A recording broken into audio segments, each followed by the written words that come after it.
These big old doohickeys are notorious for being the kings of smoking equipment. Just look at this list, it's at number 1. And it's for a good reason. Anyone who's ever used one knows just how lethal a few hits can be. And I did 10 big hits living to tell the tale, baby. I was in a smoke competition with this guy that is genuinely unhinged and vile as a person, but we'll get into that. It all started in one of my stacked classrooms. I had Roderick, Adam, Roman, need I say more? But there was one unnamed mystery individual in this class as well. No one knew him, but also everybody knew of him. He'd always be dressed up extremely classily. He had this pot hat he always wore. He had those anime hoodies in his classic lightning bolt Crocs. The dude dressed so loudly despite never speaking a word once, until Roman did his talking to strangers thing and came up to the squad like, "Yo guys, I talked to the Croc guy, he seems kinda cool, I'm gonna hang out with him." But then "I'm gonna hang out with him" quickly turned into "we all hang out with him," because the three of us were just too curious to meet this guy. We had to be there. So the plans were made, of course, at Adam's magnificent property. The day had come and the boys were all dressed up head to toe for Croc Guy's arrival. As he burst through the front door, we were all pleasantly surprised to see he was still sporting that iconic look. Considering his hat, we wasted no time to get to the point. "You wanna smoke?"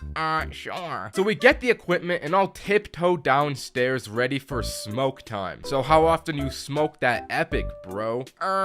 Just about every day." "Oh, alright, so you think you can do more than I can?" Well, why don't we find out, huh?" So I grab that thing, take a hit, and pass it over to him. It goes around its rotation about 3 more times before the big man Adam has to tap out. 2 more rotations and Roderick taps out. Then ultimately, once we get to the 7th hit, I look over at Croc Guy and he says to me, I can't do this anymore." So me and Roman do a celebratory dance to commemorate victory. "I feel on top of the world! We need to go to the gym!" So we go into Adam's home gym. Like I said, he's got quite the estate. And me and Roman start hitting this punching bag with no remorse for our hands. In the face of success and 7 bong rips, there was no pain to be felt. But Roman must have had some serious demons because he took it pretty far, but he's the unhinged one, so it's not unexpected of him. After we broke our actual hands, we walk back over to meet with the group downstairs. But it's important to note, as we walked back, I was walking behind Roman. We were met at a crossroad where going left would lead us downstairs, which was where everyone was, but going right would lead us to Adam's bedroom, where I could swear I heard some kind of noise from. But I had thought that everyone was still downstairs. Did they come up to Adam's room? Roman didn't hear this, so he kept walking without realizing I had stopped behind him. So I turned alone and walked towards Adam's bedroom, and as I walked in, I see the Croc Guy laying on the floor,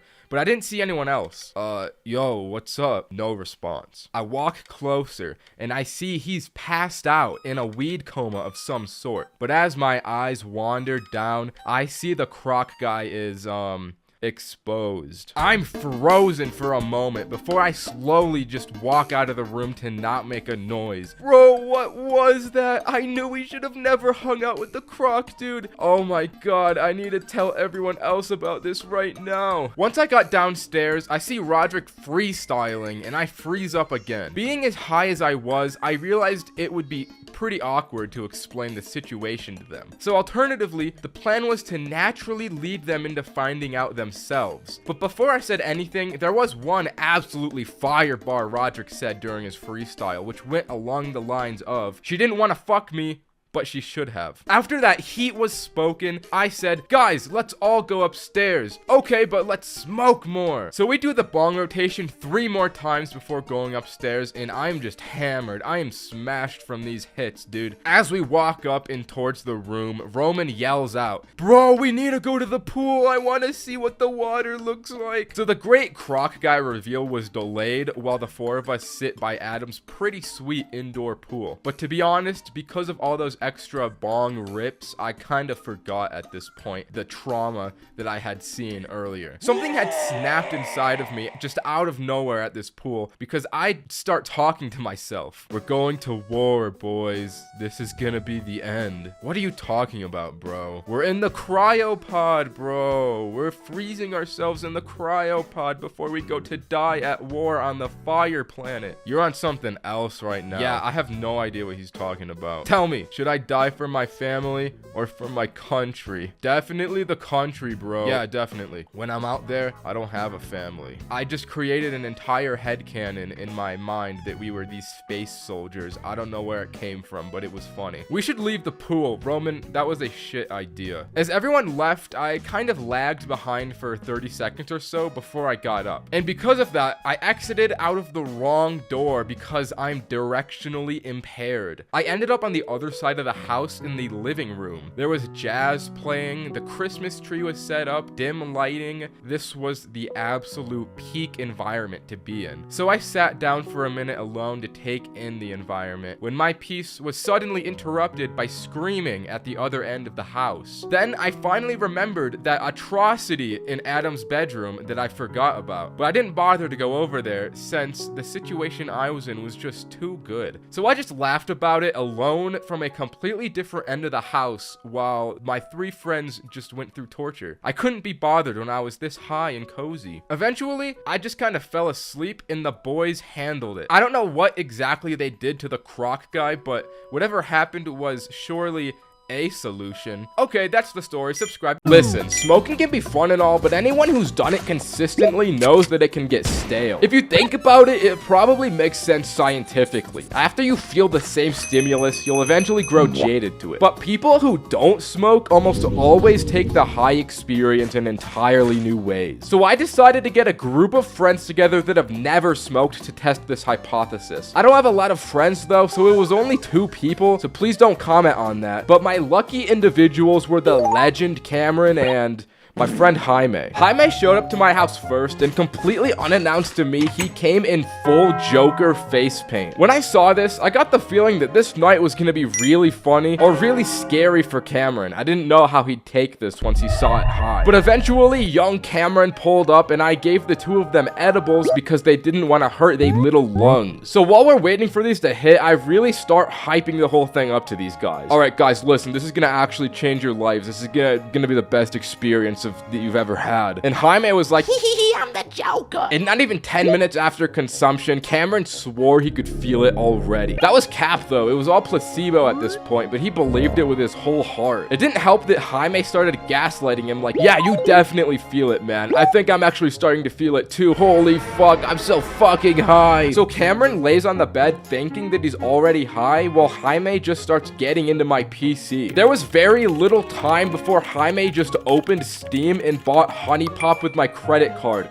Trust me, I didn't own this game beforehand. I got a little pissed because bro really thought he was the Joker and intruded into my things, but the game didn't cost that much, so I let it slide. The only thing I hoped for is that once this gummy hit Jaime, this game didn't make him go off and do something the real Joker would never even think of doing. After 30 minutes, these gummies actually started to hit Cameron, and he explained it was like it felt like he was driving a car. Bro was laying on his back with his arms up in the air like, oh my god guys, I'm going so fast, I can't slow down. And as soon as he stood up from the bed, Jaime charged him holding a yoga ball, screaming, holy fuck, there's a car coming, and launching Cameron back into the bed. Bro would not let Cameron get off the bed. Every time he tried to get up, he just got launched back to where he started. I was watching him get bullied before my very eyes, but I decided not to intervene. So after Cameron got launched a few more times, he started explaining how the impact of every crash was turning his insides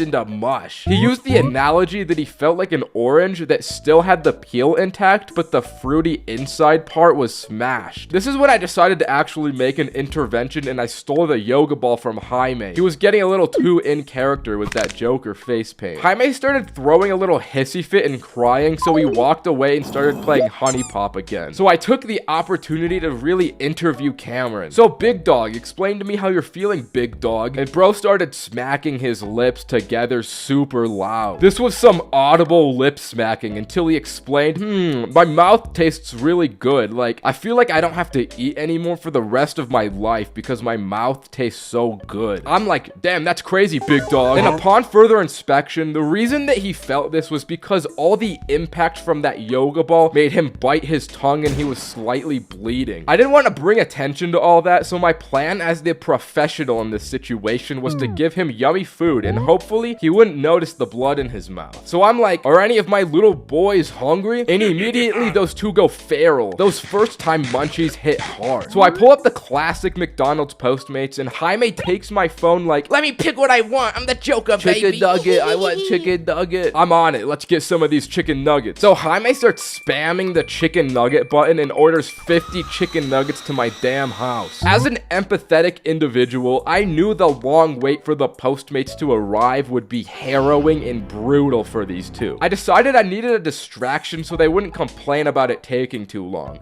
mainly Jaime. So I pulled out the iPhone projector and started playing Five Nights at Freddy's Game Theory lore videos because I know Jaime loves those. After not even getting a few minutes into the video, I came to the realization this was actually a terrible mistake because it started to make Jaime genuinely tweet. Five Nights at Freddy's 4 is the worst thing to ever happen to the series. What is Blood yapping about? I don't know, man. I'm really hungry. It totally has all the pieces for a dream theory to be true, but no. Is this like an issue? Like, should we stop him? I don't know if this is bad for his health. Why is the Chica toy missing its beak? I don't know, man. And what the fuck is Juniors? Why don't people realize FNAF 3 takes place in 2015? 30 years refers to 30 years since the original murders in 1985. Not 30 years since the first game. That makes no sense. Luckily, the Postmates notification cut him off and it was chicken nugget time. Let's go. So we ran downstairs, got the food, ran upstairs, but as me and Cameron got to the bedroom, we decided we needed water with the nuggets so that we didn't choke to death. Before we went back downstairs though, I decided to snap a little picture of the scene in front of me. Because seeing Jaime and Joker face paint playing Honey Pop with 50 chicken McNuggets was something I didn't want to forget. But unknown to us, this would quickly become a top 10 moments caught before disaster image. So we go downstairs, fill up the water in the slow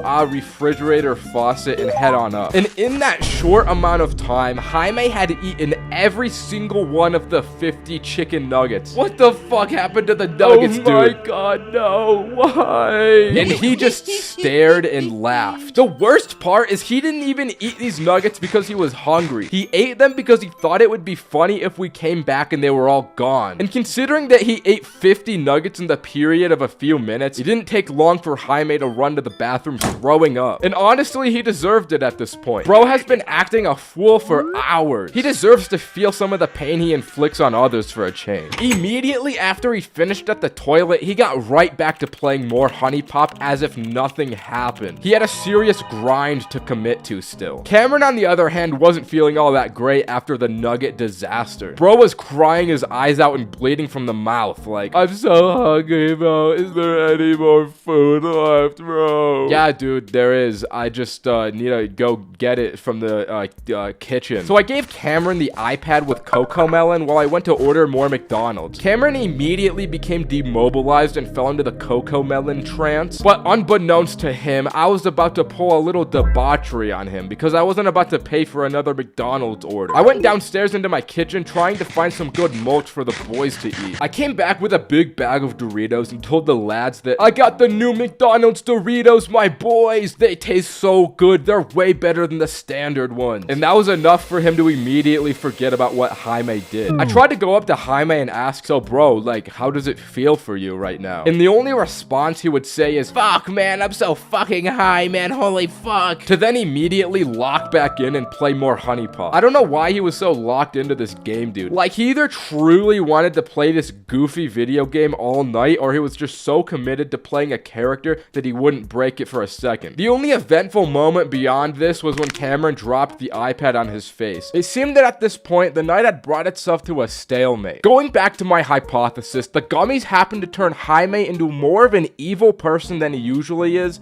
and it turned Cameron into a toddler. To be honest, I don't think they took it very differently as non-smokers, but also maybe I chose the worst sample group imaginable. I don't know. But anyways, that's the video. Subscribe. Bye! I recently bought an Airbnb to stay in for 50 hours and get deviously high for the entire time period. Every 5 hours that passed, my beautiful friend Cameron would spin a giant wheel with various different challenges I would have to complete. By default, every 5 hours, I would also eat a 25 milligram edible, progressively getting higher and higher as the challenge went on. But if I failed the challenge, Cameron would force me to eat an additional 2 gummies, which, you know, would probably end up with me passed out if I failed too many. For the first 5-hour block, Cameron spun that massive wheel and got make a PowerPoint. So I eat my gummy and start thinking about what I'm going to make this PowerPoint about. I'm looking around this Airbnb room for inspiration, but there's not much to work with. But then I feast my eyes upon something great. It was one of those corny Christian house decor items, and I thought, yeah, I can work with this. I got to work tirelessly on this PowerPoint. Although those gummies started to hit halfway through, so it took me a bit longer than I anticipated, that was nothing the Lord's strength couldn't handle. After hours of endless work, I had a finished product to present to Cameron. Alright, Cameron, so this is why Jesus Christ should definitely smoke weed by Ninye. Let's be honest here, he's still a person at the end of the day, just like me and you. And I bet being the Holy Lord comes with a lot of stress and anxiety. I bet smoking weed would really help him out with that. Let's do a little activity. Let's count on our hands how many of our friends believe in the Lord's faith. Yeah, that's right, not a single one. The youth are quickly losing faith, but smoking weed will make Jesus way cooler and way more relatable to younger people. Here's just a quick before and after. Jesus before he smokes weed and Jesus after he smokes weed. As you can tell, there's a big upgrade here. Without weed, he is mid. Faith will be peak again. Thank you for listening. Cameron thought my presentation was very cool and impressive. So afterwards, I didn't have to eat any extra gummies and I was free until hour 10. Something I didn't foresee is that these activities would not take nearly as long as the 5-hour time slots between them allowed for. So I had a lot of free time. All that free time meant lots of hours on TikTok while high, which perfectly transitioned into the hour 10 challenge. I ate a gummy and Cameron spun the very giant and real wheel, and I got watch TikTok and make a top 5 list of the best ones you find. I had already been grinding TikTok for a few hours, so I knew I could make the most fire top 5 TikToks. I scrolled for a few more hours because I wanted a varied sample group of videos. After my many hours of hard labor were over, I meticulously handcrafted the perfect videos from my likes. First, I started off with a beautiful penthouse view of Cameron's favorite city in Chongqing, China, followed by this Roblox depiction of a child abduction, which I felt Cameron could relate to very well. I did a bit of a 1-2 combo here because the next video of Hasbullah is also something I imagine Cameron can relate to pretty closely. The next one was a pretty cool rock formation in Ireland, but it didn't actually matter at all because it was all set up for the grand finale TikTok of this epically laughing dog. Not gonna lie, I think that last one was the slam dunk that sealed the deal here because I had Cameron dead and I passed with flying colors. Hour 15 came, Cameron spun the wheel, and this time I had to make and drink a smoothie with all the delicious ingredients Cameron had so graciously bought me and put into the refrigerator. I had hella munchies at this point, so I was looking forward to this easy little break challenge I had gotten myself into. I opened the refrigerator and the only 2 things he had bought was cauliflower and a bottle of water. Bro, what is this? Why are these the only things? Oh, you know, it's just a little something, you know? I'm not gonna shred cauliflower and drink it with water, bro. Cameron was thinking 3 steps ahead of me because he knew I wouldn't eat this dung. He was doing a bit of what we call in the industry throwing for content. He felt I wasn't getting high enough, and if I were to fail this challenge and eat extra gummies, it would make things a little more interesting. I won't lie, it ended up working. During hour 15, I ate a total of 3 gummies because this little pitfall he had set for me. By the time hour 20 came, I was sloshed. This was the 1 hour that we didn't spin the wheel. The idea was that I had to build a pillow fort, which would really just be me making a bed to sleep in since I was 20 hours into this challenge, challenge and I had to sleep. But before I did that, I had already passed out. So when I was awoken all groggy at hour 25, Cameron had the 4 gummies I had to eat at the ready. This was the point where it was all just pain. I had to eat 100 milligrams of edibles after waking up from my shite sleep that only lasted 5 hours. Already we had to spin the wheel again, and it was a game of hide and seek where I had to hide from Cameron for a successful 30 minutes. I won't lie though, I just went into the closet with as many blankets as I could find, covered myself, and passed out. I ended up sleeping the whole time again, and to be honest, I woke up sloshed again and royally fricked from the residual hour 25 gummy load. As I awoke, Cameron came to me with an extremely devious smile and said, "Hey man, you gotta go to the kitchen. I got you something special for hour 30. Come on, big guy." So I got up feeling like I had just gotten hit by a car and waddled into the kitchen to see a big GoPuff bag. "The wheel landed on a free spot, dude, so I got a gift for you." Oh my god. After 30 long hours of suffering, I finally have something good happening to me. I'm so hungry. I don't even care what you picked me, dude. I'll eat anything. Thank you so much. I grabbed the bag in excitement, and as I opened it, the only thing it was a super suction blue 12-inch dildo. Wow, thanks, bro. Thanks for buying me this. I actually ended up finding a lot of utility out of Cameron's epic item he got me, because the suction on the bottom made for an awesome trick shot item. So I threw this thing around the house, bottle flipping it on just about every surface I could find, until I accidentally stuck it to the ceiling and it was too high for me to retrieve. The suction on this thing was supreme. It was really stuck up there. Hour 25 was actually my favorite moment. I was tasked with making a song. I didn't have any kind of experience with music production, but Cameron did. He gave me his laptop with FL Studio to make an epic song, but he didn't actually help me at all. This song ended up taking me hours of tireless work since I had no idea how to use the application, but I seriously think I found my calling here. Once I figured out the basics, I was like Kanye West in the studio. The music was flowing through my fingertips, and I made one of the most fire songs I had ever heard. But enough talking about it, I'll just play the song for you guys.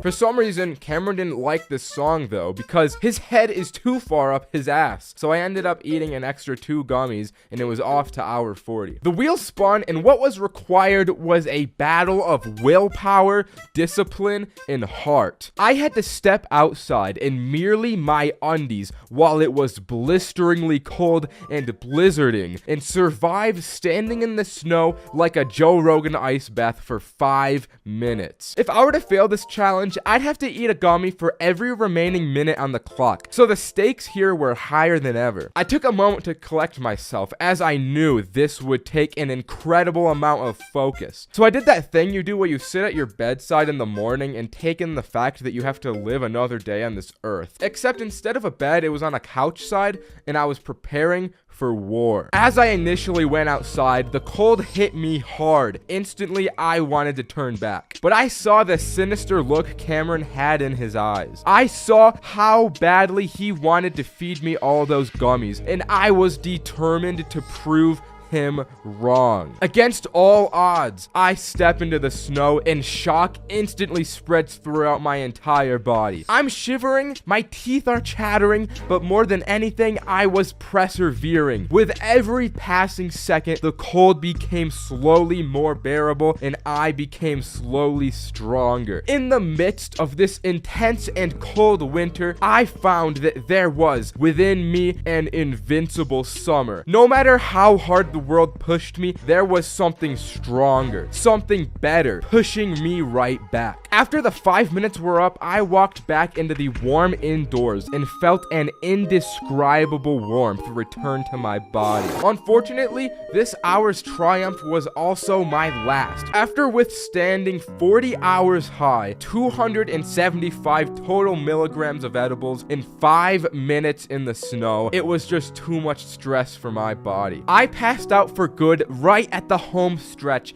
and didn't get back up to finish all 50 hours. hours. While I lost the challenge, the lifelong lessons I learned throughout the excruciating pain I endured these 2 days made up for it. Maybe another day I'll have to try this again and succeed, but anyways, that's the video. Subscribe, bye! I also have a second channel now, so subscribe to this Ninja Plus. If you've ever smoked, gotten high, and then realized, wait, what am I doing with myself? You know how it feels. Being high without purpose leads to intense and heavy despair. It's a hollowness only comparable to living in Tucson, Arizona. So to help you avoid hitting that existential dread, because after all, I am one of your best friends and I look after you, I've cooked up 50 very awesome thingies you can do while high. And there's a lot of obvious things you can do, so I'm gonna rapid fire a few, such as eating delicious food, drinking water, operating vehicles on busy streets, killing, listening to music, playing video games, going to school, drawing, playing with animals, causing problems, gambling your entire bank account on Tesla shorts and losing it all in an instant, so you have to leave your anatomy class early to cope with the loss. Watching YouTube. My personal favorite thing to do while high is brain rotting myself with meaningless media consumption. And YouTube is the best place to do that. There was a day recently where I was with my boy higher than you can imagine while surfing YouTube. After sifting through a few videos, we suddenly feasted our hungry little peepers upon the most absurd YouTube brain rot we had ever seen. Losing 200,000 calories in 50 hours. This video is brain rot levels I could only dream my channel could ever achieve. Going for a walk. Going on Discord and raiding one of those servers with tons of open chats. Oh yeah.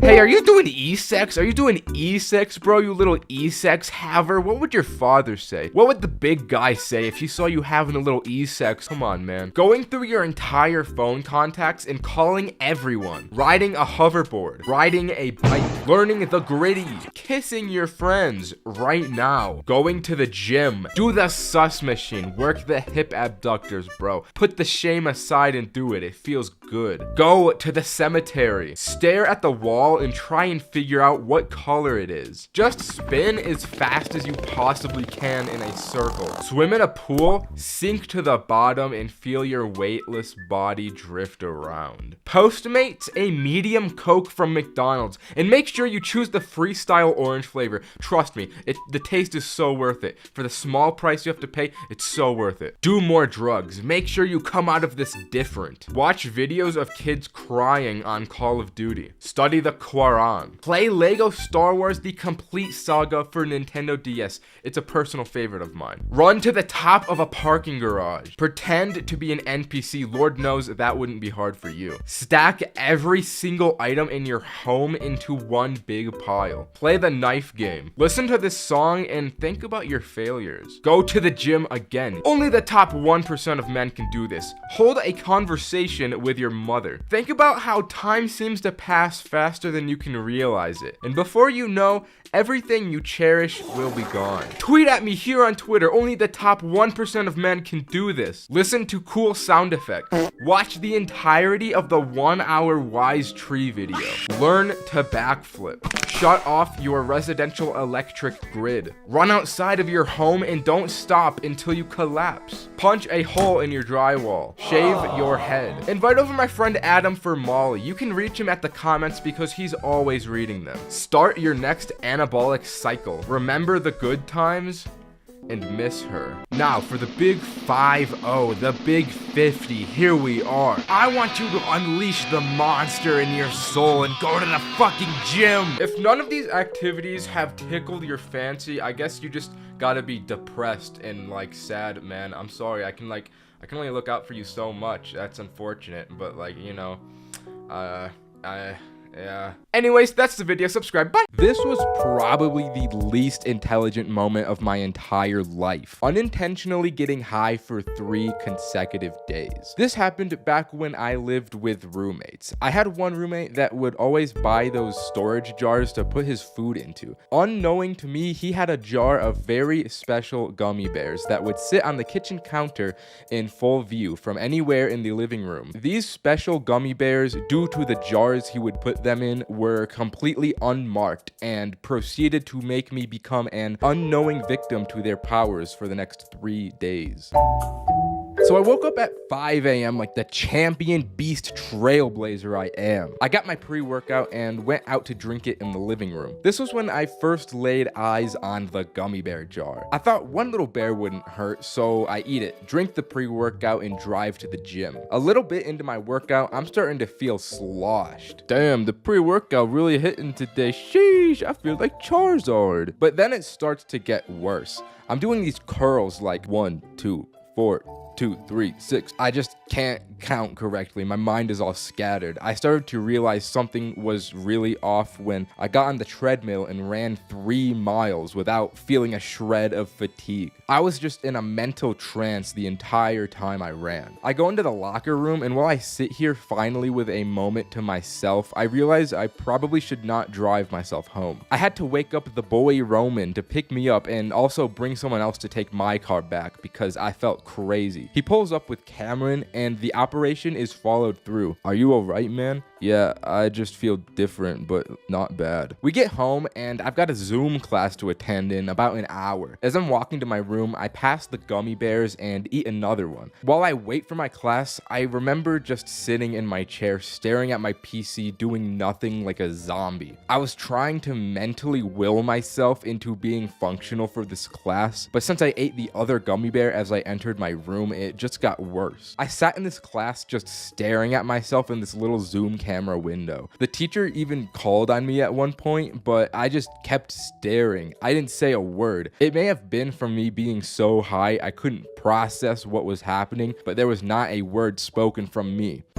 I woke up this day pretty tired from the high of yesterday, but I still hadn't put 2 and 2 together and realized the bears were edibles. I had an in-person class today to attend, so I left for that pretty early and again ate a gummy on my way out. The gummy hit as I was walking to class and I was like, God damn it, not again. What's happening to me? I keep walking to class because God picks his hardest fights for his strongest soldiers, until I realize I have no idea where I'm at. A few wrong turns had been made without me realizing it, and now I gotta figure out how to get back. I probably walk around these neighborhoods for like 30 minutes just trying to find my way back on track to get to class. But then I remember, oh yeah, I got a phone, I can use this. So I maps my way back to campus, but I had not made the calculations required to know by the time I got there, the class would be over. I walk into the lecture room that would be my class, and there's a whole different teacher in class going on that I attend, thinking, nah, this has got to be the same class. I bet this is just a substitute. The class ends and I'm still oblivious to the fact that that was not the lecture I was meant to be in. An email pops up on my phone about my absence, and I remember replying to the email just saying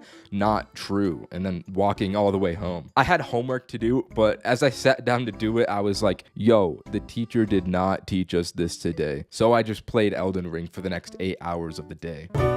All this weed I had been consuming kind of messed up my sleep schedule because I woke up this day a good amount later than usual. So when I walked into the living room, my roommates were all awake and out there. I was like, guys, that thing keeps happening to me. I think I gotta go to the doctors today. Something's just not right with my body or something. I reach in and eat another gummy while I'm out here, but this time in full view of all my roommates. Roman's like, bro, you're really gonna eat an edible this early in the day? And just like that, all of the stars aligned in my head. I had been drugging myself on these gummy bears unintentionally for the past 3 days. So you're telling me that those are edibles? I've been eating those every single day recently. Then everyone just erupts to clown on me. These dudes couldn't act right. They're like, oh my fucking god, this dude's a dumbass. So I run into my room in tears and listen to Heartless by Kanye West. I hate my friends. Alright, that's the story. You know the drill. Bye. I've seen videos recently of people telling their experiences going to school high, so I thought I'd share my experience of sneaking into my high school while high. A complete Metal Gear Solid covert operation breaking into my high school after hours. It was very illegal. And just a disclaimer to anyone watching this, don't follow in my footsteps. This was a bad decision. I could have been locked up for the atrocities I committed this night. and I can't go back, bro. This story starts on a summer afternoon of my senior year. I was at my boy's birthday party. We'll call this particular birthday boy Cameron. There was a handful of others there, but they weren't particularly important to the story, so we'll just call them anonymous individuals. The vibes were peak, and we were out grilling in the backyard, making some of the best food known to man. For Cameron's birthday, his parents got a hotel so that he could invite as many people over as he wanted, which, as you know, means the night came and so did that gas. And for Cameron's birthday, you know we all had to turn up and smoke until we forgot who we were and why we were there. People were throwing up, and at one point, I swear this guy just started playing Valorant for no reason. Shit was just happening, and it was a good time. As it got pretty late into the night, people started to wind down, but I was still feeling a little nefarious, as I do. I asked around if anyone wanted to go for a walk, but everyone was pretty gone, so this walk of mine became a solo mission. Something about Cameron's house is that he lives about a block away from the school, and I hadn't been there all summer, so I thought it would be fun to walk around the school grounds. And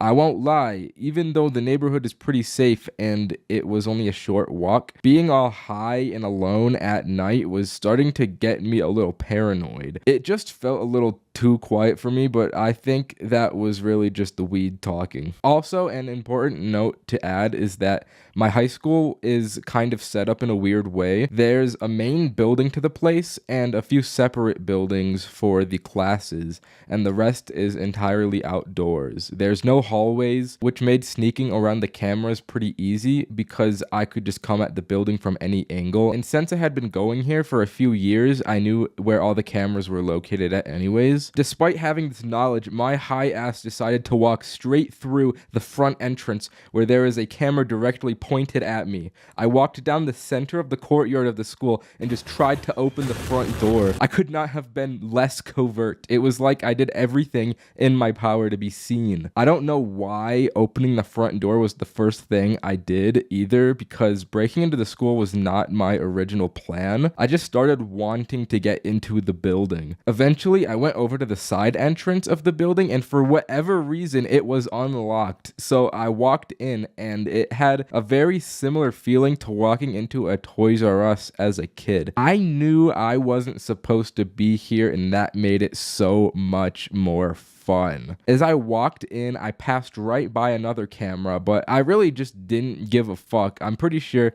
that one is fake anyways, probably, and I made a beeline for the bathrooms. You know when you have to be in school at night for whatever reason and life just feels different in an indescribable way? It was very similar to that feeling as I stood in this bathroom. Leaving, I noticed this merch table, and I just snatched this black sweatshirt and proceeded to wear it for the rest of the night. I just stole from the school. I tried to get into some of the classrooms, but they were all locked except for the biology room, so I just went in there. It was pitch black, and I wasn't about to turn the lights on, so I had to walk around with my phone flash on, and this is when I started to hear police sirens. I went into panic mode. I looked out the window and I was making a plan to run instantly. The police had to drive past the school on the road and take 2 lefts to get into the parking lot. If I see that first left, I take the back exit and run into the forest, which should give me enough time to escape to the park and back home. I just gotta hope that they don't check the cameras and recognize my face, and then that was when I was like, oh shit. Even if I did run, I still have this sweater on. There's physical proof that somebody has been in here and they're gonna know it's missing, check the cameras and find me, and I can't go back to jail, bro. And then the police didn't take the turn and I was chilling, but I was still on my toes. I did a little peeking around and eventually struck gold. I found the crate that had all the Chromebooks and MacBooks, as well as another backpack filled with them. It took every fiber in my body to not steal this laptop, but I decided to put it back so that I didn't face jail time because I just can't go back, bro. There was probably like $500,000 of equipment that I could have just stolen in that room, which is crazy. And I wanted to take something, so I just snatched this little 3D printed astronaut, and I actually still have it with me now. I left the classroom and tried a few other buildings, but they were all locked, and I was getting a little sussed out at this point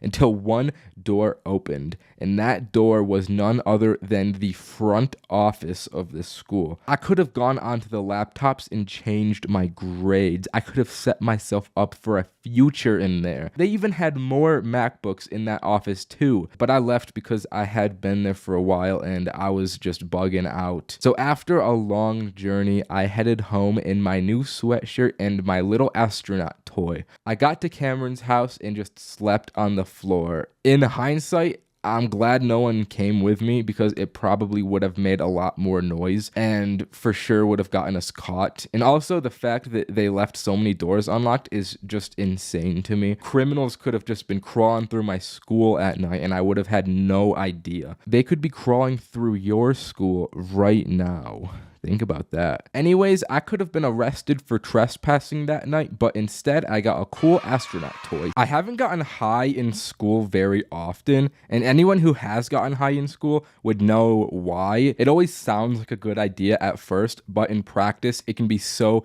goddamn scary. Now, this story isn't just about me getting high, but instead the whole squad was smoking in class. And under those circumstances in mind, you know shit had to have gone down, and it did. So it was the first day back to school from summer break, and it was the morning of that day before the classes had started. As the nature of the first day of school goes, I was pissed off, and so was my boy Roderick, the same guy from the mushroom story. We were pissed we had to be back in this place, but it also was sick to see everyone I didn't see over the summer. So we were greeting everyone in the grade, catching up in the hallways, when none other than the man himself, Kevin, comes through the doors, beelines straight to the two of us and whispers in our ears, "Bro, meet me in the handicapped stall real quick. I got something to tell you." Which, may I add, is an insane way to greet someone on the first day back from summer break, but we followed him into the bathroom to see what was up. As we walked in, Kevin is standing on the toilet like he is about to give a speech to us and says,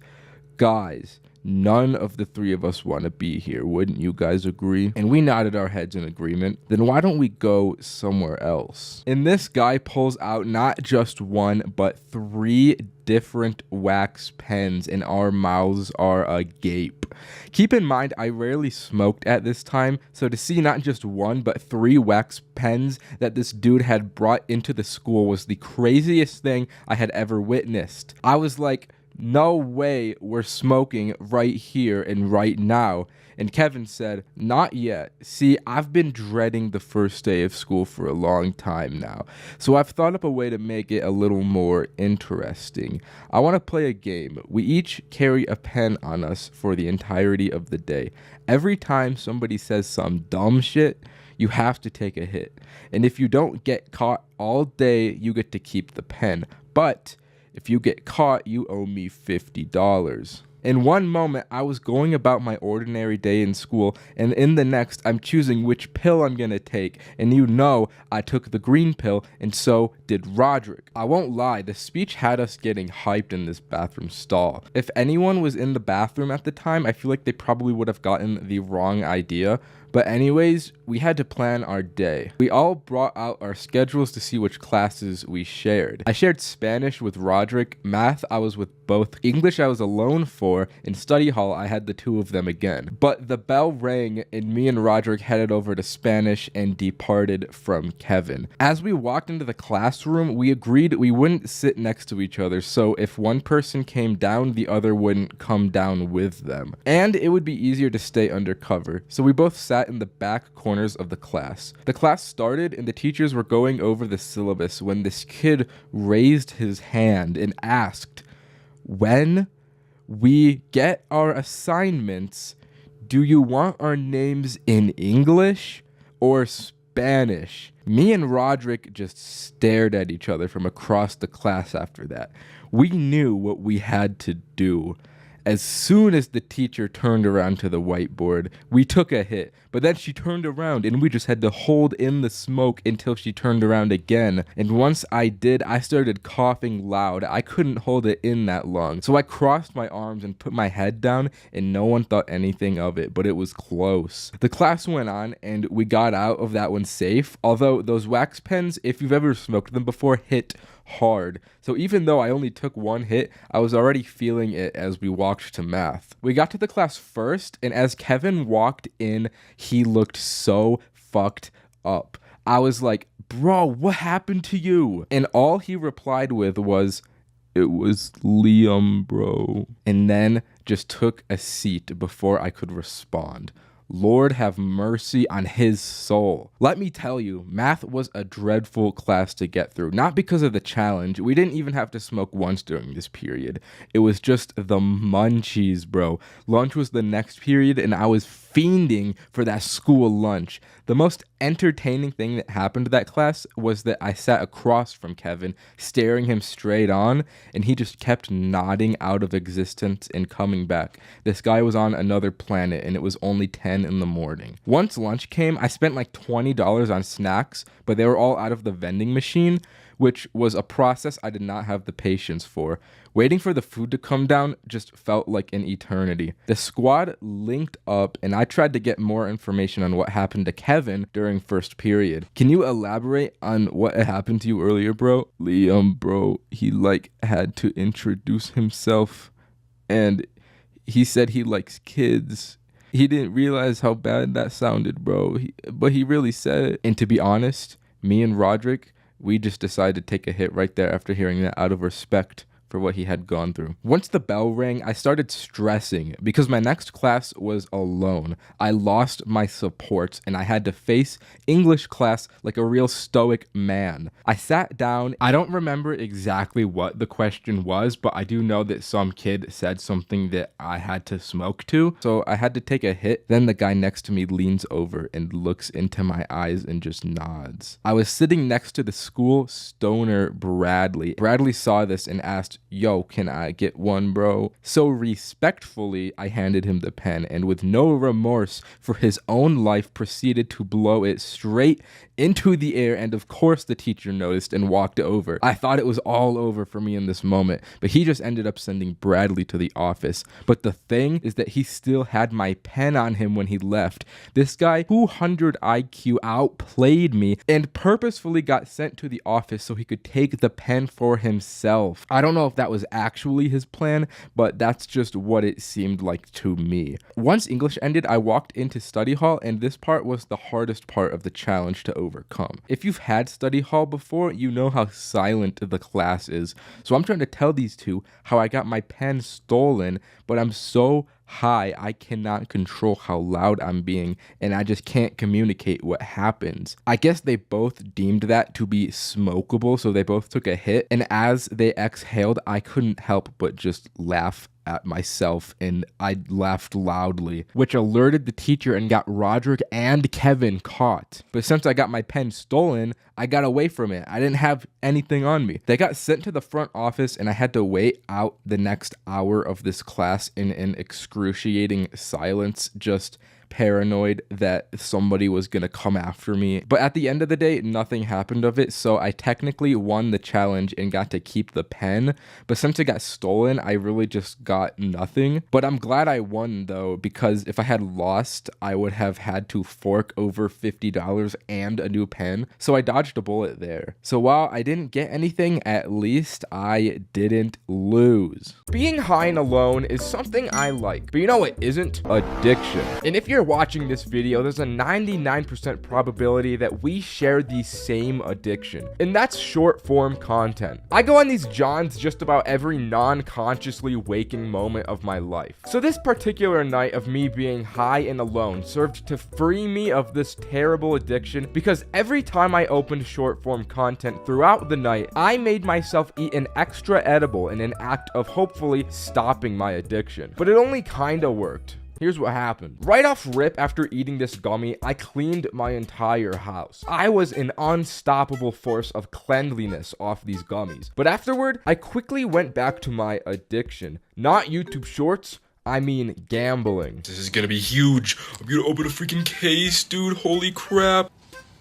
Oh, alright. But I felt that if I was to truly free myself of addiction, I probably shouldn't make exceptions. So I ate another gummy after this as well. Then I instantly opened Snapchat and went onto the shorts because I'm not very smart, which meant another one down the hatch. I had already eaten 3 gummies, so I knew I needed a foolproof strategy that would ensure I wouldn't watch any more shorts. I decided to attack the problem at its roots, which is my attention span. I needed a way to fully reset my mind, and my idea to do so was a kind of strange approach in hindsight. The plan was to sit down in an empty room and just exist with myself and my drywall. I sat there and stared at drywall with as much mental focus as I could possibly exert for as long as I could. I would start to feel my focus wavering periodically. The only thing this ended up actually accomplishing, though, was giving myself a headache, which is ironically exactly what YouTube Shorts do as well. Alright, so the drywall strat, it's not working. Maybe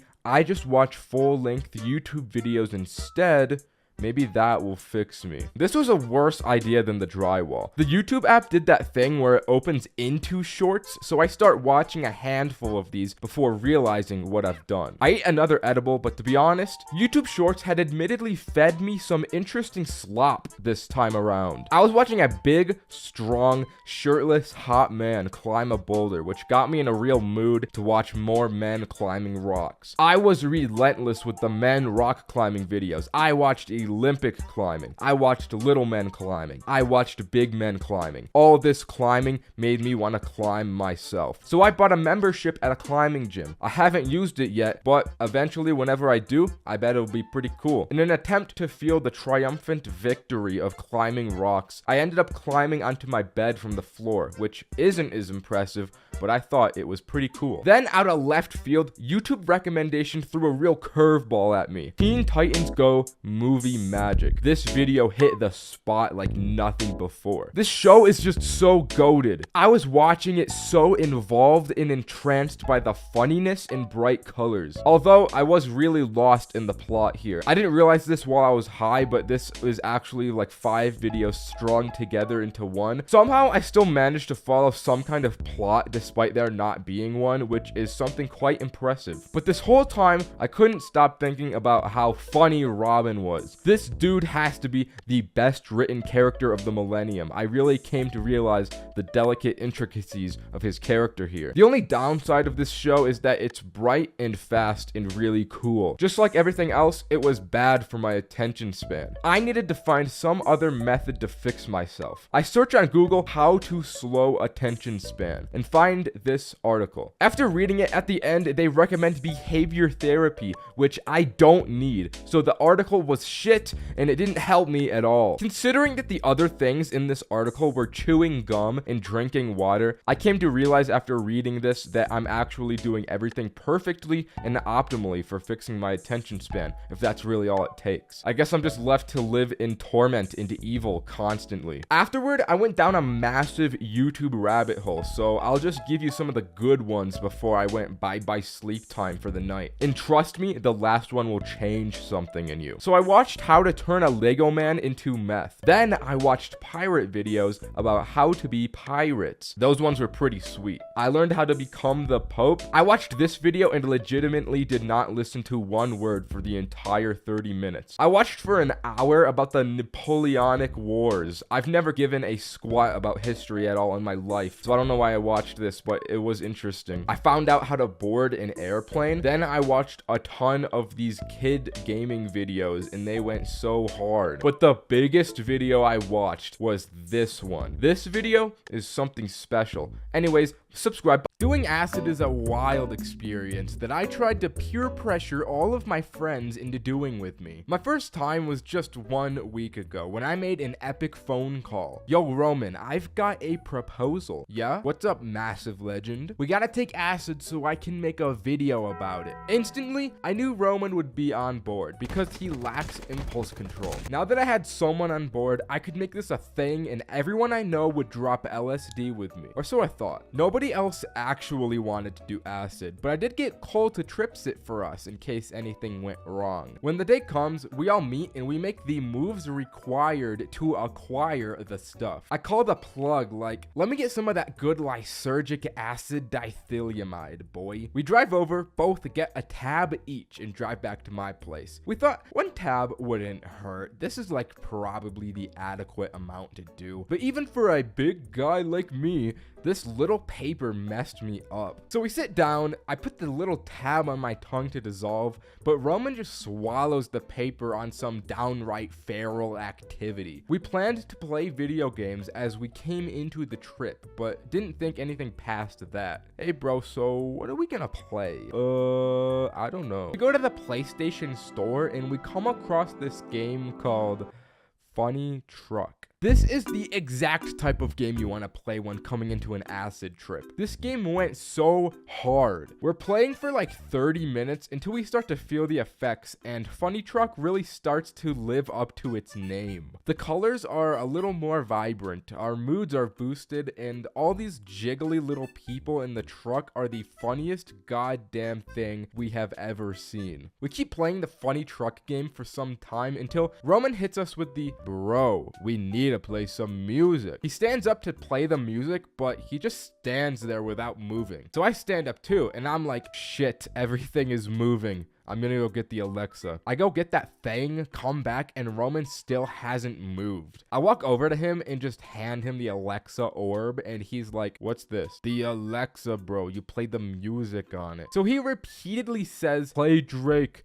play Drake, play Drake. He just couldn't figure out how it worked. So Cole steps in as CEO Trip Sitter, figures it out, and plays Roman his Drake. When this music plays, I feel like this man is speaking directly to my soul. I had never heard Drake this sensual and beautiful in my entire life. It was like the Drake was inside me, bro. My vision starts to gain after images, and the vibe created from the combination of everything going on was just on another level. I had truly felt I was peaking in this moment. It was getting dark, and Roman was like, hey, I want to go outside. Bro, imagine how the stars would look. You boys think you can go out like this, though? I don't know. Yes, you feel up to it, bro. I know you do. Okay, I guess I do. Are you sure? Don't listen to him. Just run outside. Don't let him control you, bro. You're a free man. I was acting as an enabler this day and being a little cheeky, but it worked because Roman just leaves the house, so we follow. There was tons of stuff to do around my place. We got the playground, we got the pool, we got the hot tub, but me and Roman weren't drawn to any of that stuff. We wanted the volleyball court. We play the music and the two of us lay in the sand and look at the stars. This goes on for a long time. I won't lie. Looking at the stars on an acid trip brings a peace you don't get to feel too often. Once our time was up, we wanted that hot tub bad. Just the idea of being consumed by the warmth was enough to make us down bad. There was an issue though. We go around the gate to try and get in, but the gate was locked. I snap back into my bad influence and tell Roman, we need to jump the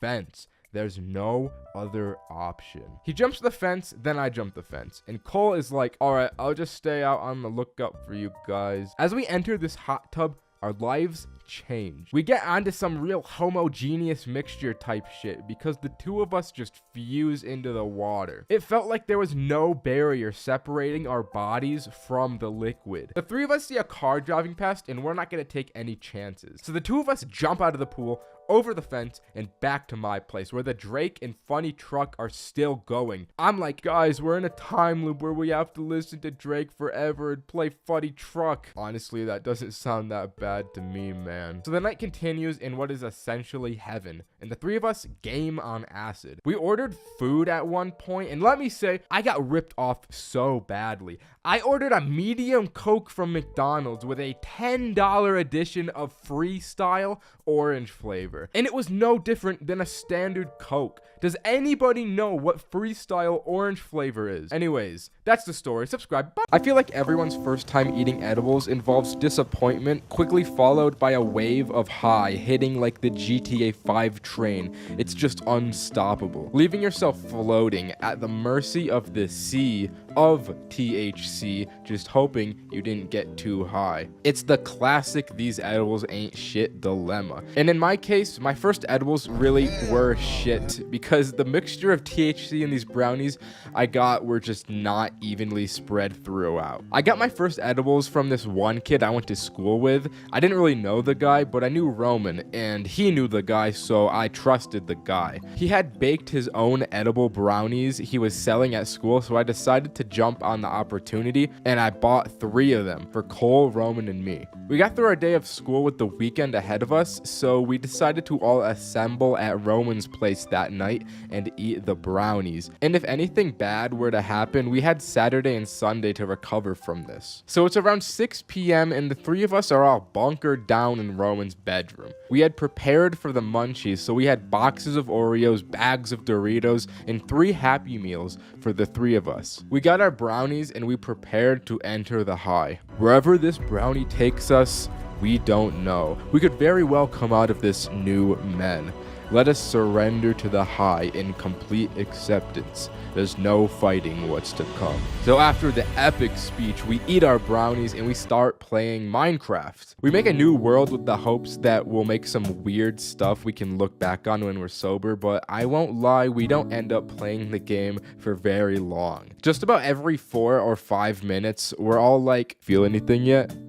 No. Nah. Damn, I hope we didn't get scammed. After 30 minutes or so pass, Cole just falls over and starts laughing. These brownies hit him hard. Almost as hard as the carbon monoxide poisoning that will be taking out Chains for Real on the 16th of October, 2023 at 4:08 a.m. The 2 of us turn around and this dude is already shredding into the Happy Meal with no remorse. Damn, that shit must have really hit. Seeing Cole act a fool had some kind of chain reaction on me because I started to feel these brownies almost right away and I started tearing into my Happy Meal with no remorse. We get our toys out and at the time McDonald's had Frozen 2 toys, so I got this man that looks like he's made out of literal shit and Cole got the same guy. These toys were also projectiles, so we're just shooting each other with the shit man and losing it. This whole time Roman is just sitting here sober as a doorknob. I mentioned how the THC wasn't spread evenly throughout the brownies. What ended up happening with that was Roman didn't get high at all, while Cole and I got a super concentrated part of the batch. So we're having a good time while Roman just has to assume the parental figure position for the night. It's unfortunate, but Roman never experiences fortune, so it is what it is. The 2 of us completely ignore Minecraft to destroy every crumb of food we have. I start getting thirsty, so I leave the room and I start walking to the kitchen. I see Roman's mom coming in my direction, so I quickly just make a turn to go into the bathroom to avoid her. When I walk into the bathroom, it feels so still. It's a little cold and there's not a sound. I stare at myself in the mirror for like 10 minutes without breaking eye contact, and I just think to myself, damn, I'm really just a guy on drugs right now. My thoughts get broken by a loud thump from outside the room. So I go out and I go back to the bedroom and I just see all the Happy Meal boxes crushed flat on the ground. Cole is just walking around talking about Don Juan, some Spanish dude that seduces women, I guess. I don't really know. I'm like, yo, what was that noise? And I don't even know what Roman said back to me because I just enter a new dimension in this moment. I don't know what it is, but I'm just hit so hard. I tune out the entire external world and get taken somewhere entirely different. I lay on the bed and just focus all my attention on the sound of the Minecraft soundtrack that's still playing on the game we abandoned. Me and the bed just become one being, and I'm like this for the rest of the night. I don't even notice it, but Cole and Roman leave the room, and apparently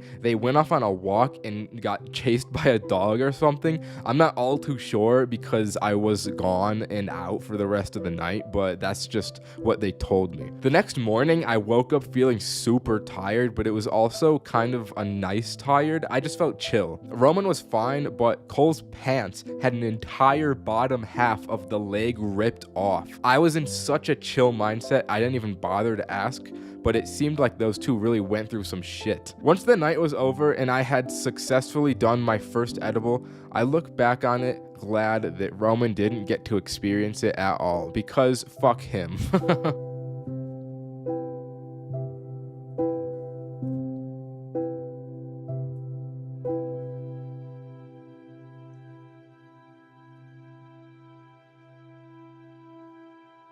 I've smoked, I've drank, Lord forgive me, I've even done mushrooms. But in my eyes, all of those are fairly moderate or not bad substances. But this time, doing Molly was the first time I dipped my toes into the deep end and jumped into what I would consider the dark side. And I didn't even mean to do Molly this day. So it all starts at the end of my day. I had just gotten done with a long day of work and I was winding down and, well, I'll just let this video speak for itself. Doesn't get any better than this, brother. Got my One Piece, my Vizzy hard seltzer, and my Lego Vespa. This is gonna be a good night. When suddenly I got a FaceTime from Adam. I picked it up and I see him with the legend Roderick. They were like, bro, you gotta come over. Roderick's in town. And I hadn't seen him all summer, so I was hype. Yeah, bro, I'll come over, but you gotta pick me up because I'm off the hard seltzer, my boy. So my goons come and get me and take me back to Adam's mansion house. I had to put the brakes on the Lego Vespa, but I had higher priorities to attend to. So we get to Adam's house, run down to the basement garage, and get into the weed Porsche. We had the weed as we entered the car, but what I didn't know was that Adam had a little something else in his current possession. He turns around and reveals 3 different pills for each of us. Boys, I have Molly if we want to try it tonight. Now, I got a bit of whiplash from this. None of the 3 of us had done Molly at all before, so this was entirely out of left field. These 2 were both on board, but I was a little hesitant. Pills are nothing to trifle with. Adam had tested them, so we knew they were safe, but I was still a little sussed out, but also interested in trying them. In classic Ninja fashion, I said yes, but I opened up the pill and only took half. Because if this was gonna kill us, at least it would kill them first. Holy shit.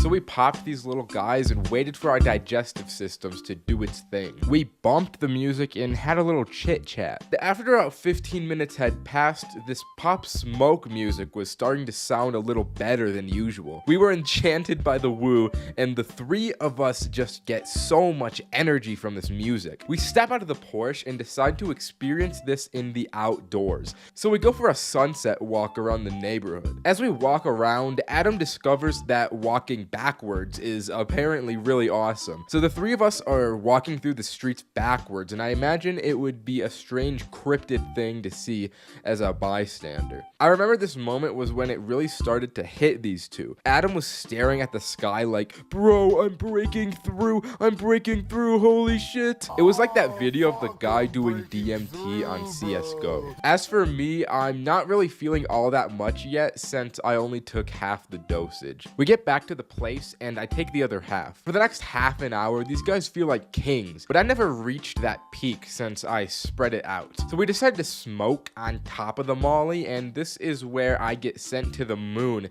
and only really remember certain parts of the night. I had smoked that Yarnum pack that had me feeling like a Lovecraftian 5th dimension dimensional being. Before I know it, there's an Uber at the house. I had no memory of ordering one, and I had no idea where it was gonna take me, but I get in anyways. The drive felt like 20 seconds long, but it had to have been at least a 10-minute ride. The whole time, my consciousness is just shifting in and out, and it felt like I was teleporting down each block. We get dropped off at this trail, and despite being a place that I go pretty often, I was like, bro, where are we? It was so dark, I couldn't even see the ground I was stepping on. I just moved my feet forward and trusted that I wouldn't trip or run into anything. I remember saying, guys, I need you to look after me right now. I'm too fucked. Which was absolutely true. If I was alone out here, I would have been no better than the wild animals. I would have slept in the fields or something. It was so dark, my depth perception was all fricked up,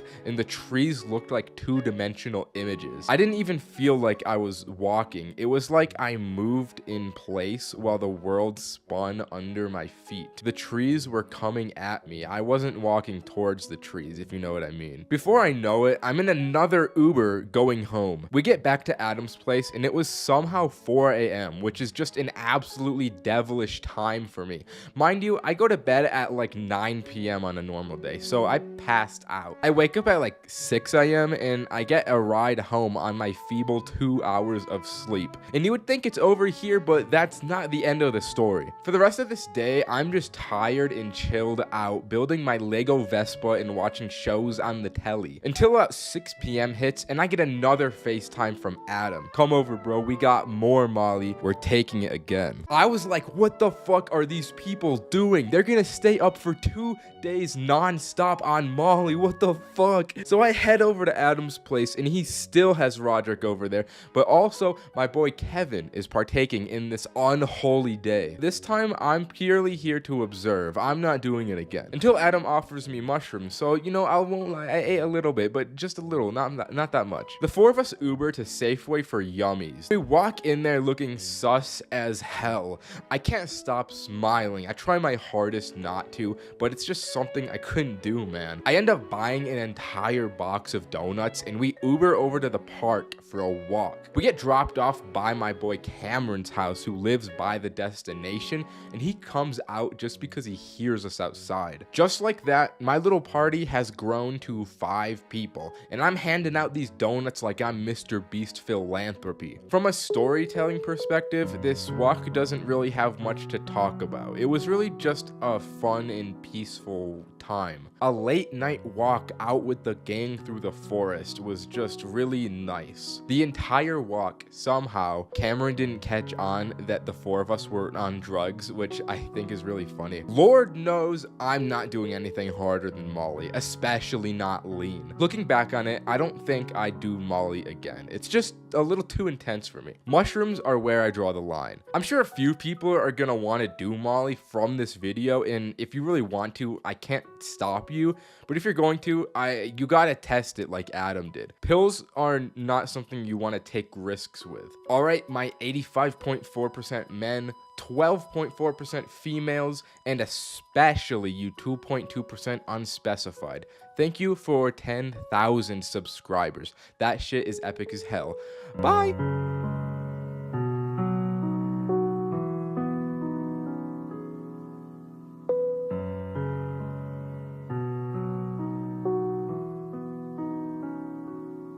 Mushrooms are my favorite thing on the entirety of planet Earth, just above family, money, and my iPad. So naturally, I look back fondly to the wacky antics of my first time. But everyone's first mushroom trip has the arbitrary barrier of, how do I even get these? You have to figure out. Up until this point, I had only ever really acquired the za, so I didn't really know where to look. So I did what I do best, and I made someone else figure out my problem for me. Hey Kevin, you buck-toothed freak, I need you to get me some mushroom. I don't know if I can. 2 days after that phone call, I pull up to Kevin's house with the boss, Cole. It was gonna be both of our first times, but Cole said to me, I really want to die from this, and decided 4 grams would be a good amount for his first time, while I was only doing a measly 2. Kevin comes out of his actual woodland shack and meanders over to the whip to show us he's got that stuff. I kiss him on the lips as thanks and pull out my scale to measure measure the grammage. Although this wasn't my brightest moment because I didn't have the right kind of scale to do this. I had brought one of those cooking scales and the thing was not nearly accurate enough to measure them Johns. Not to mention it was in broad daylight on the hood of my car, so people kept driving past us and it was real sus. So we just decided when the time came we would eyeball it. So the time did come and we did eyeball it with Adam because he wanted to join us as well. Adam and I were able to get ours down with no problem, but Cole just couldn't stomach it. So this guy puts his shrooms into a blender with just water and makes this nasty shroom water drink. But this wasn't good enough, so he put sugar into the water, which made it worse than before. Since we didn't measure the shroom dispersion correctly, there's no way to know if he really ended up drinking 4 grams or not, but I'm willing to bet that he had more than 4 because this drink sends him to another planet. Cole was where most of the content of this night came from. So let's skip 30 minutes to when they started to hit. As the high came over me, I felt like every aspect of myself was at 11. I could think sharper. I could see clearer. I felt like I could do anything. I was quite literally cracked. An immortal being living amongst the mortals. Adam was just vibing out on the couch listening to music, but Cole was on God mode with me. Considering that he ate double the mushrooms I did, I can't even imagine what he was on. Cole looks over to me and says, "I need to kill God." I didn't completely know what that meant, but I was like, yeah bro, go for it, kill him. So Cole grabs this sword he had, and I can't say what it looked like from his perspective, but I'm sure he was winning. At one point, I took my glasses off, and my vision was so bad that the blurry world without my glasses felt like a whole new place. I thought of it as a personal little pocket dimension I could enter whenever I wanted. But then Cole just yells, "Yo bro, you need to see this," from the bathroom. So I walk over and he's doing what most people tripping would consider unspeakable. He's looking at himself in the mirror. "What's up?" "Dude, look in the mirror. I swear, the wall tiles don't normally look like this, right?" So I look in the mirror and I don't see shit. "Nah, you're tripping." "Look closer, there's more details than usual." "Oh yeah, I guess I see that. It looks like writing, bro. I think it's an ancient language." This man was positively tripping balls. He starts staring at the wall trying to decipher the ancient language, but I didn't eat enough shrooms to see that, so I just walk away. Once Cole comes out, he says to me, "Bro, I just made time cease to exist. There's no more future or past. Time is no longer linear, bro. And next,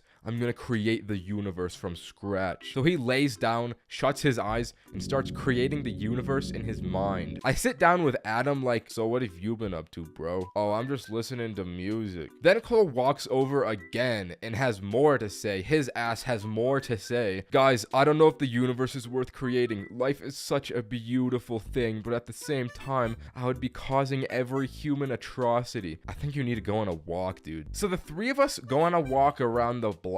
And let me tell you, this walk felt like the most cinematic moment of my life. As the shroom trip came to an end, I thought to myself, mushrooms are very cool. Alright, that's the story. Subscribe. Bye. Greening out is allegedly worse than cutting off limbs. However, despite being the massive Zahead that I am, I've never actually experienced that climax. I've had friends go through it before my very eyes and seen the absolute destruction that befalls their now forever ruined bodies. But me, I've never had it happen to me until today, when my constant push for entertaining content ended up pushing me over the edge and greening out for the first time. The night started off normal enough. I was watching Diva twerk compilations, Ice Spice full view oiled up bust down 4K, while off a few gummies as I do every night. When I had a thought come to me, I haven't left my bed in like a week. I need to get into some video material mischief right now or else I'm gonna felled off. So I took another 2 gummies and shot a text over to none other than the absolute legend Roderick himself. "Bro, I need you to come over to my house this instant, please, please, please." "Alright bro, I got you. I'll be there in a minute." Roderick pulled up instantly with his massive stature and Greek godlike appearance and was clutching none other than his epic weed in one hand and a bag of some yummies in the other. Shutting the door behind ourselves, I gave Roderick massive greetings into my humble abode, and seeing what he had brought, I knew exactly what was about to go down. So we sat on the couch and began to do our thing. We both ended up taking about 1 million hits each before finally finally giving it a bit of a break. And let me tell you, at this point, I was already feeling higher than something that's really tall. Now scrolling YouTube, I saw a gym motivational video pop up in my recommended. I don't usually watch these types of things, but having been reading Vagabond and practicing the way of the samurai, I was feeling strong and in need of constant self-improvement. And being as high as I was, this seemed like exactly the thing that would push me beyond my human limits. We watched the whole thing in silence,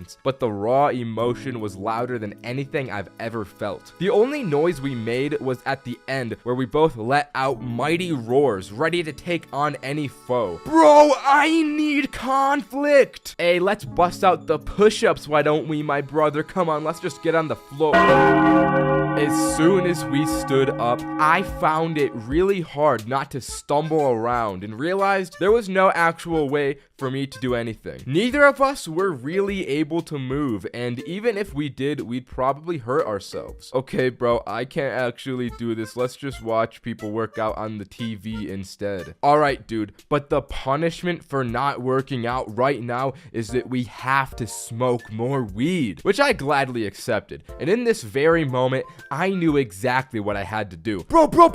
Oh, yeah? I have to smoke endless weed and green out for views. It's what the people want. I have to persevere for those massive YouTube numbers. Us both finding this idea very funny, Roderick and I did a few more rotations of that smoky to really send ourselves flying. Finishing up this round, we decided it would probably be best if we got one other person in here to help me keep on my mission. So we decided to hit up our boy Cameron to come over and make sure we were able to keep focused. He eventually came over, and when we opened the door for him, we were nothing more than shells of our former selves. We had smoked ourselves into mere husks of who we used to be. But I was still talking coherent enough that Cameron knew his job wasn't complete. Hey, how's it going, lads? Not good. I don't think I can handle this anymore. I might have gone over my head for this one, dude. That's alright, bro. That's why I'm here. Think of the views, dude. Let the views motivate you. Just seeing Cameron's shining smile motivated me to go a little further. I took a few more hits,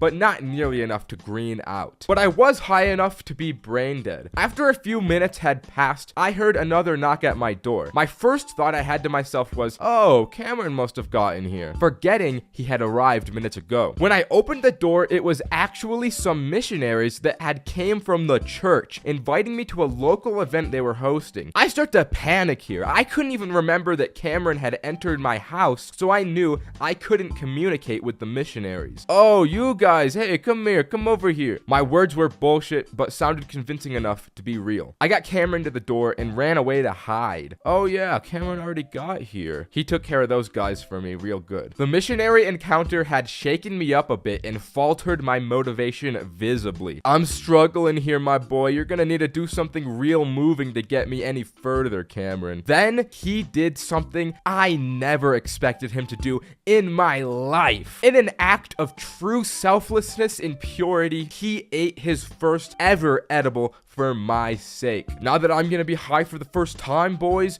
you gotta do this. Having witnessed such a manly and awesome moment, I now knew what had to be done. I wasn't gonna let anything stop me. Not even the dizziness that was absolutely beginning to obliterate me, just like I do to Ice Spice, could stop me. I took another gummy and took one last giant rip of the bong. And just like that, it was all over. My moment had finally come. After a few minutes, I began feeling the full effects. I was getting incredibly dizzy and nauseous. Standing became a near impossible task, and just the sound of Roderick and Cameron talking felt overstimulating and overly loud to the point I couldn't handle it. Honestly, this part gets kind of a little fuzzy in my mind, but I eventually managed to get carried upstairs to my bed, now unable to even get words out of my mouth. And in this instant, I immediately knew that I was just like Drake because I was out like a light. Anyways,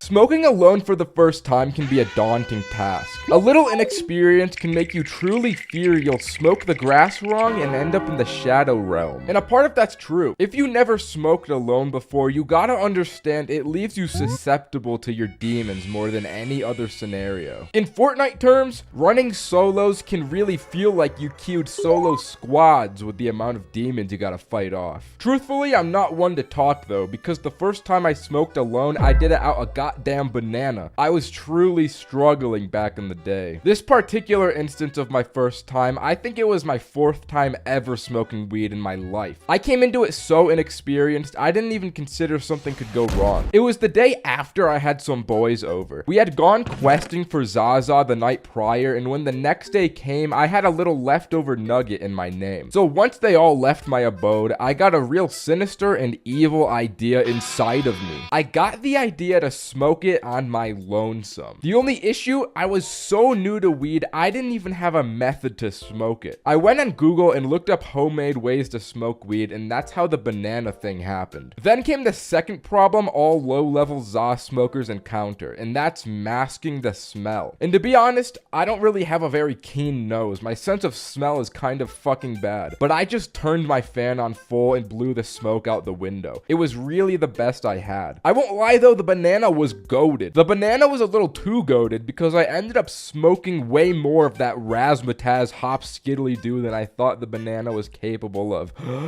I expected some janky doohickey that hardly worked, but the banana method was truly valid. I only took like 2 to 3 hits since my tolerance was so abysmally small. But even from that, I started to see God. The chronic lung pain started to settle in immediately. It was so bad, I was praying to God, like, please Lord, free me of this pain. I didn't mean to smoke this weed. It was an accident. I really don't know how this happened. I was in recovery from this for like half an hour. I straight up thought it would never end and my high would be ruined because of it. So once I healed, I went on TikTok to rot myself from the inside out. But in my scrolling, there was one video that really stood out to me. It was specifically this one image from the video of a Lego Star Wars man. I stared at this picture for like 20 minutes, completely dumbfounded and in awe. I couldn't comprehend this Lego man, and it just didn't look right to me. So I did my research and watched the entirety of Lego Star Wars Episode 3 until precisely 12 minutes and 8 seconds into the video when I saw him. This is not the same as this, and it fucked me up. Immediately, I called Roderick like, bro, they fucking changed him, bro. What are you talking about? This Lego guy, he's not the same. They changed him. You have to come over right now, dude. I'll show you. So Roderick heads over to my house while I cannot comprehend why they changed a Lego man. He pulls up and I get the text that he's outside, and suddenly my brain does the Vine boom sound effect. Wait a minute. If I gotta go get Roderick, that means I gotta go through my house. That means I could be seen by my very own mother. I looked in the mirror to do a quick checkup, and bruh, my eyes looked like Squidward when he said, I'm all out of money. And I had no idea if I smelt or not. So I sprint downstairs as fast as I can, acquire young Roderick at the door, and take him into my room. Almost immediately, he's like, hey bro, it smells like weed in here. And my brain goes Vine boom sound effect with extra reverberation and bass boosted. Ain't no way, bro. Please say you're joking, bro. I can't have that be the truth. Nah, dude, it smells like weed. I start to panic. I don't know how potent the smell is, and I don't know if the smell had leaked out when I left my room. Now the objective has changed. It's no longer about Lego men anymore. It was about getting rid of the smell as to avoid getting a beating. I showed Roderick the banana, so he took it from me like, alright, this makes sense. The source of the smell has got to be coming from this banana. So what do we do about it? Give me a lighter. Oh, alright. And Roderick starts smoking out the banana, not before eating the whole thing. Eating that banana is just downright awful. Alright, dude. Now the source of the smell is inside of me. So as long as I don't open my mouth very much, it can't get out. Oh, wow, bro. That's genius. I didn't know you had this much intelligence. Hey, I'm not done cooking yet. We gotta get the smell out of the atmosphere now. The atmosphere? Yeah, dude, the atmosphere. Go get a vacuum. Go get a vacuum. So I run and get the vacuum, and then bro turns on the vacuum nozzle and starts attempting to suck the weed smell out of the bedroom's atmosphere. Wait. That vacuum is too loud. It's gonna bring suspicion to the noise. Oh, damn. Good thinking. And in an attempt to soundproof my bedroom, me and Roderick take my bed mattress off the frame and push it up against the door. Once we had thoroughly sucked all stench from the atmosphere, Roderick was like, all right, we gotta vacuum the floor now because the odor can trap itself in the carpet, so let's suck it out. So then we vacuumed my entire bedroom. Our soundproofing was apparently not good at all because all of a sudden my mom opens my door to see what all the noise was, and the mattress falls on Roderick. What's all this noise? Oh, you know, I'm just cleaning my room.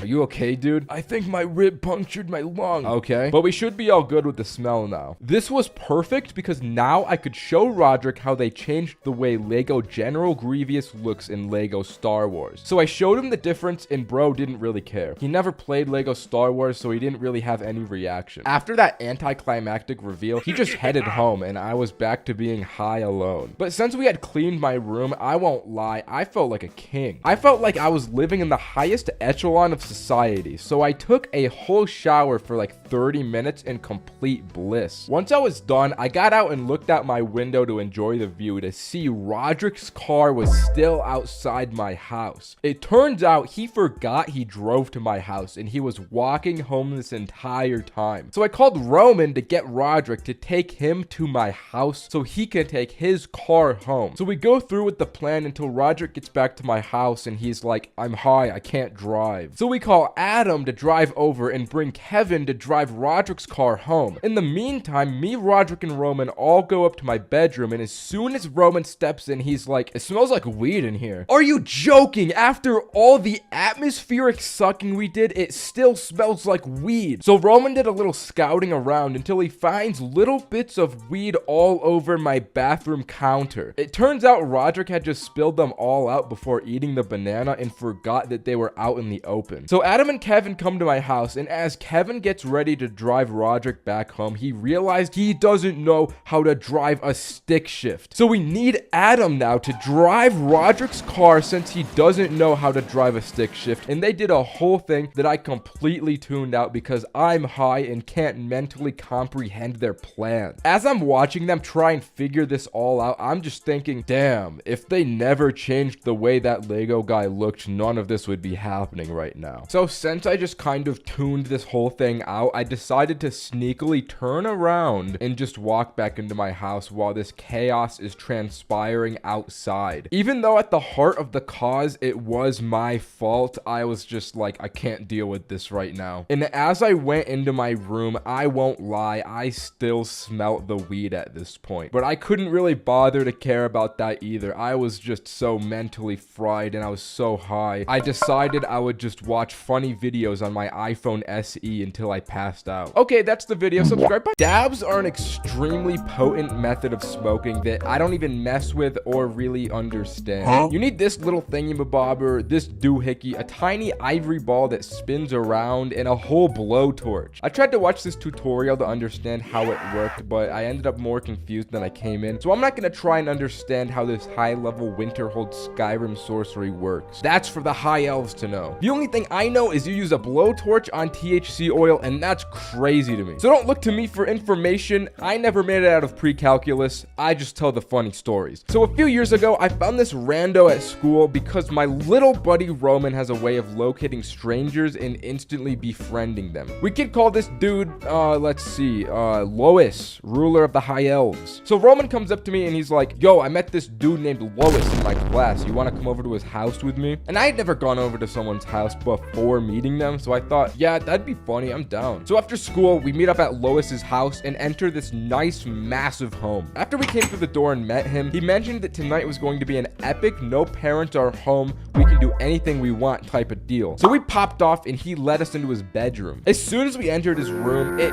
reeks and there's garbage everywhere. Bro's room was completely different from the rest of the house. He had clothes all over the ground and probably like food crumbs in his bed sheet. sheets. But the most bizarre thing he had was an open bag of coffee beans lying on the ground under his desk. I asked him, bro, why do you have an entire whole thing of coffee beans in your bedroom? And he explained to me how when his parents make him go to bed at night, he likes to secretly stay up and game. But when he gets too tired, he swallows the beans whole with some water because he doesn't know how to use a coffee machine. And that was the first red flag that we were in the presence of an actual sociopath. And then he wasted no time to instantly pull out the entire dab rig. So you guys ever smoked dabs? And to be honest, neither of us really even knew what dabs were at this point, but we didn't say all that. We were just like, nah. And then this kid proceeded to pull out one of those wax weed pens and a syringe. He opened up the pen, extracting out the wax with the syringe and squirting it into the dab machine. And I feel like there's no way this can be good for you. You're definitely not supposed to use pen wax for dabs. I'm sure there's some chemicals in there that would make you grow a third arm and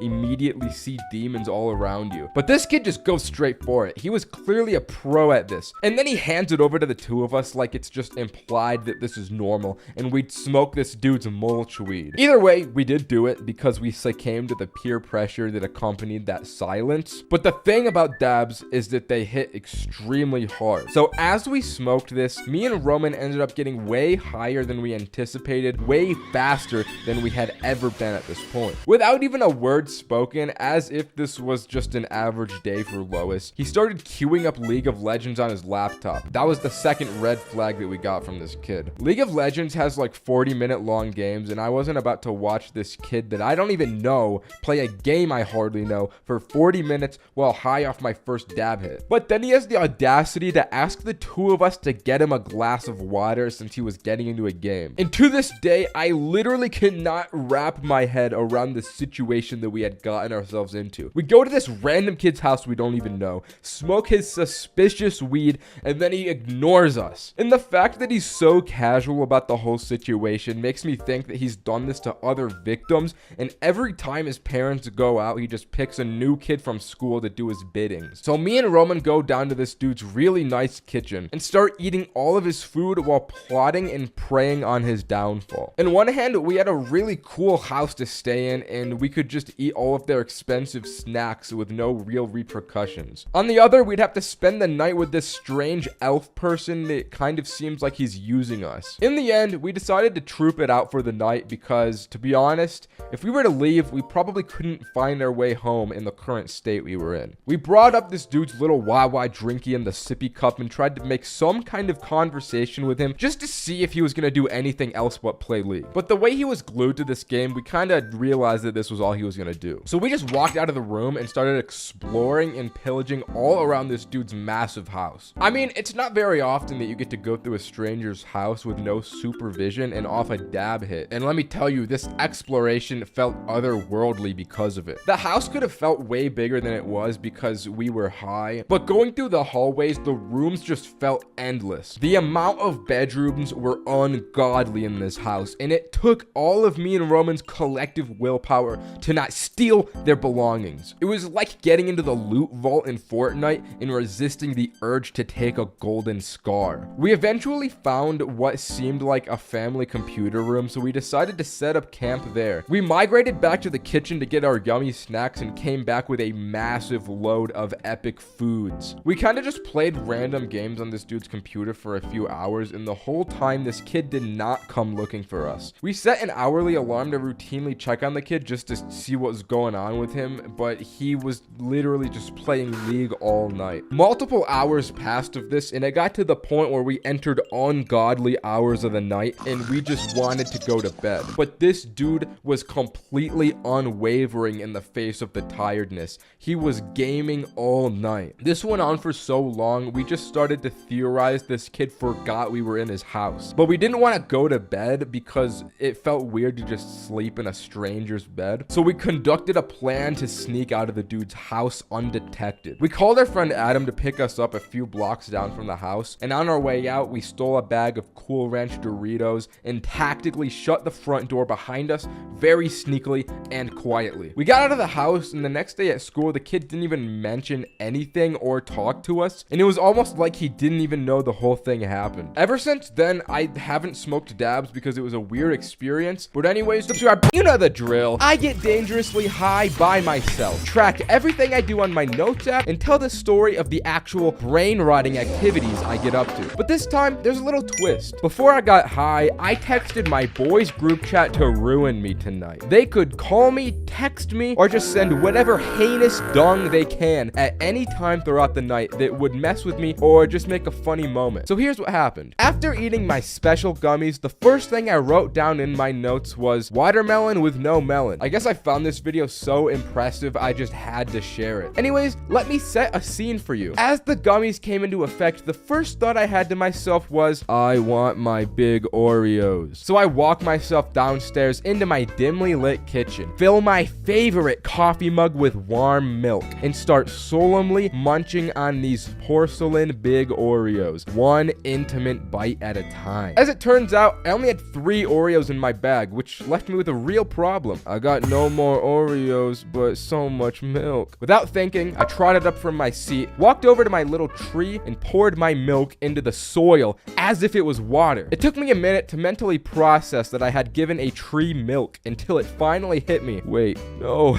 Trees can't have milk. That's my favorite tree. What have I done? In tears, I frantically search on Google, what happens if a tree drinks milk? After a long search, I learned that milk is actually good for plants. Not just milk is good, but spoiled milk is too. It's actually a good way of making bad milk useful, so that was kind of interesting. Now I'm sitting here thinking about milk. I can't fully explain the thought process behind this moment, but I brought my ass over to YouTube and searched top 10 milk. And just watch this. Why is it so loud? Why would this be the intro to top 10 milk? Anyways, the first milk was Safeway, which isn't even milk, it's a grocery store. But I used to work there, so I commented, so helpful, plus I love Safeway. This comment was a little premature though, because after giving such praise 10 seconds into the video, I decided to skip to the end to see what is the world's greatest milk. This was a terrible mistake that turned all my praise into pure unadulterated rage. They said the best milk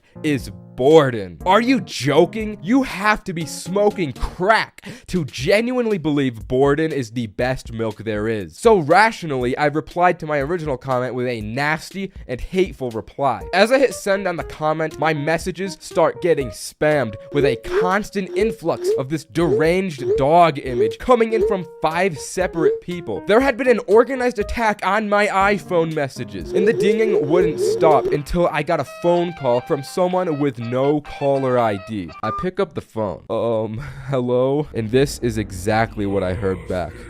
Is this Borden? Do I need to repent? Do I need to repent for the sins that I spoke on your milk, Borden? And before there was a reply, my phone crashed from the constant dog images that were still going through that whole time. Holy shit, I made a terrible mistake. But then, as if God's light came shining down at me in my darkest time, as I turned my phone back on, the image of the dog had changed. He was so happy now, grinning ear to ear. It was a beautiful sight. Seeing him smile back at me gave me such a sigh of relief. So I felt I'd treat myself to a little Chipotle queso. I ordered from Postmates, and the driver's name was Quentin, and I promise you this is a detail that comes back. As I'm waiting for my Postmates, I go back on YouTube to see something that truly pissed me off. The video was called Strongest Energy Drinks Comparison, which I thought sounded pretty cool. I was interested in what the world's strongest energy drink was. I click on the video, and every single energy drink has 320 milligrams of caffeine. Like, it does not stop. The drinks just keep going, and they never change. I keep thinking to myself, oh, the next one's gotta be stronger. It's not gonna be 320 milligrams of caffeine,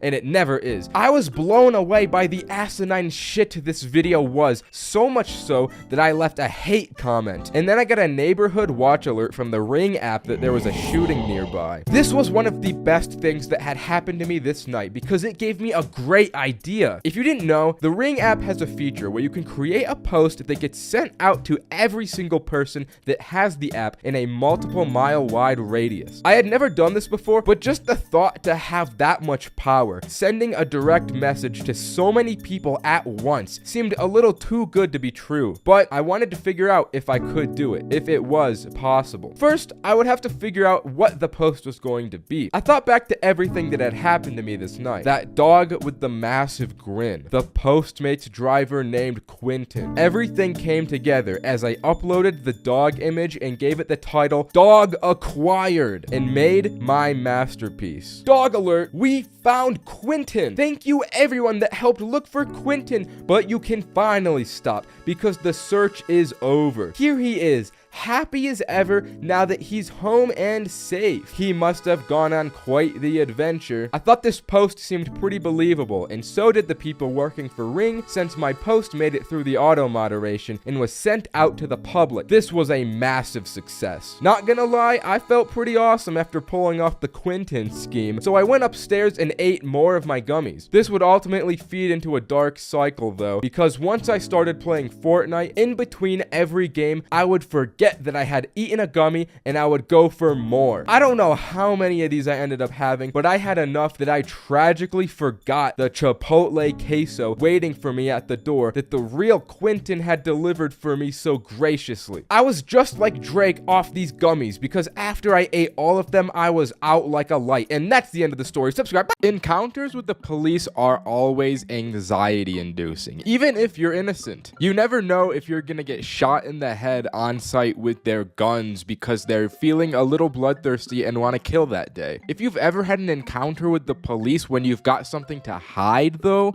when you got dirty hands and you see those lights, you go into fight or flight. It could very well be the end. Now, I had a little cop altercation recently and it had me shitting myself backwards, so I thought I'd tell the story today because it was very goddamn scary. So I'm chilling with my man Roderick and we gotta head over to my boy, we'll call him Adam. We had to go over to Adam's house because I had left a little jar of mushrooms over there the other night. I had to go over there to pick them up because he was gonna go out of town the next day.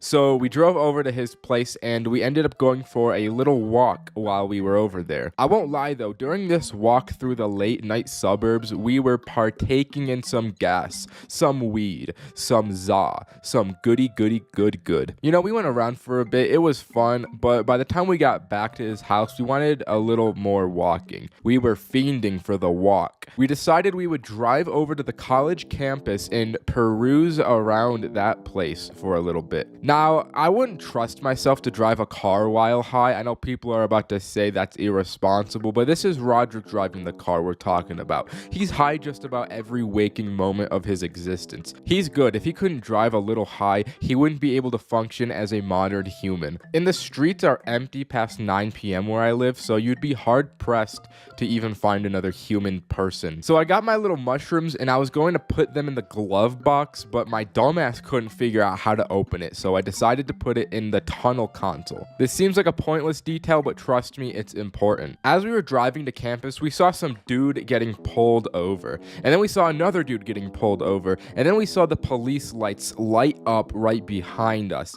Adam was lighting up a joint at the time, and we were also all high, so our hearts sank. But it turns out he was only pulling over the car behind us.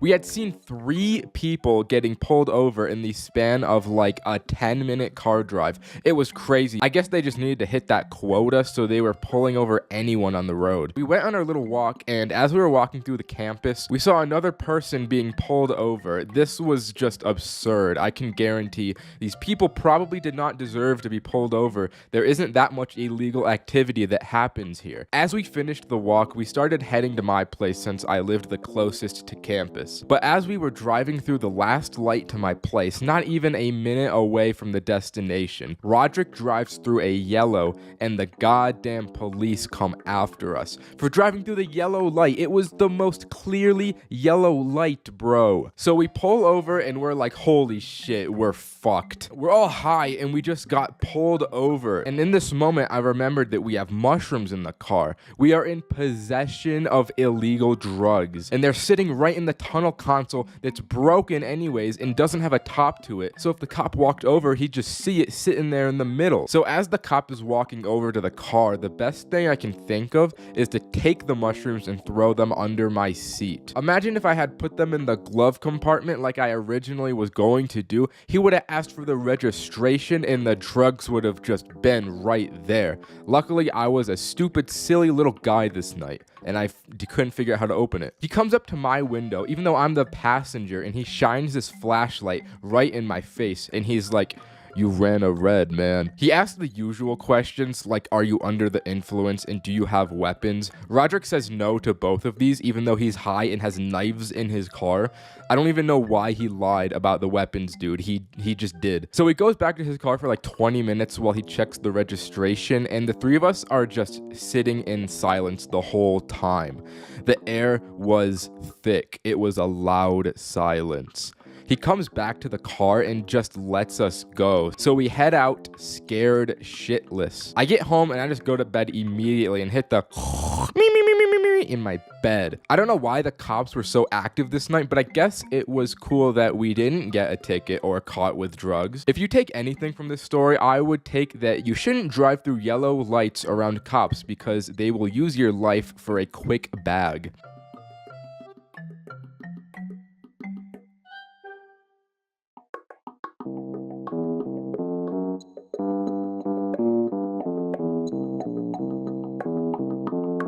When it comes to high school, we all have shit memories. Nobody's decision making will be depthful when they don't have consciousness. Even when it was good, it was never all that good. Today, I'm unfortunately here to recall upon a time that has fallen down in infamy. It was a certified bad time. Back in 11th grade, we needed to up the ante and raise the stakes on a daily basis, merely to keep entertained and probably alive with our hormone brains. So we concocted this half-scheme idea to smoke gold. And what I meant by that was to roll a golden joint. Surely an absolute premium experience to be had. We wanted that man in the moon weed to get us out of this motherfucking world and to place into our wraps made of gold. But that wasn't enough. We had the brilliant idea of suggesting a boys' feast this night, featuring a steak, a beautiful steak, as the main dish. We fancied ourselves sophisticated philosophers and men of taste. The philosophers in question being me, Roman, Roderick, and Adam. Our combined brain power told us we needed to act fast,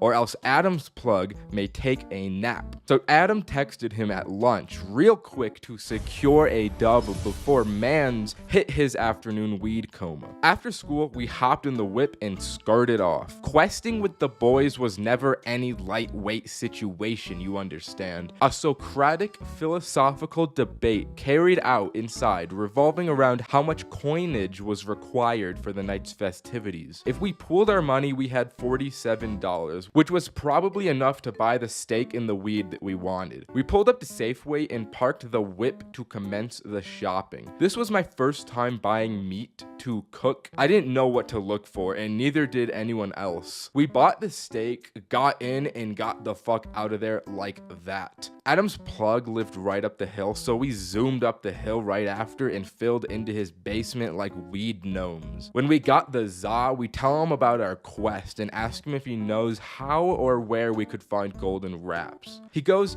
hold on, as he pulls out a golden cone and a small piece of gold paper. You can either have a pre-roll for 20 or the filter for free, but you can't have both. This is what I meant when I said high school was shite. This This moment right here should have been it all. Anyways, the boys mentally connect for a moment and confirmed that we're all like, fuck this guy. So we grab the filter and head out. Before we leave, he gives us 3 shops that wouldn't card, according to him. With 2 of the 3 ingredients scored, everybody hopped back in Adam's car and set course for the first shop. We for real felt like American navies in this moment. Brave seamen who ventured into unknown waters for booty.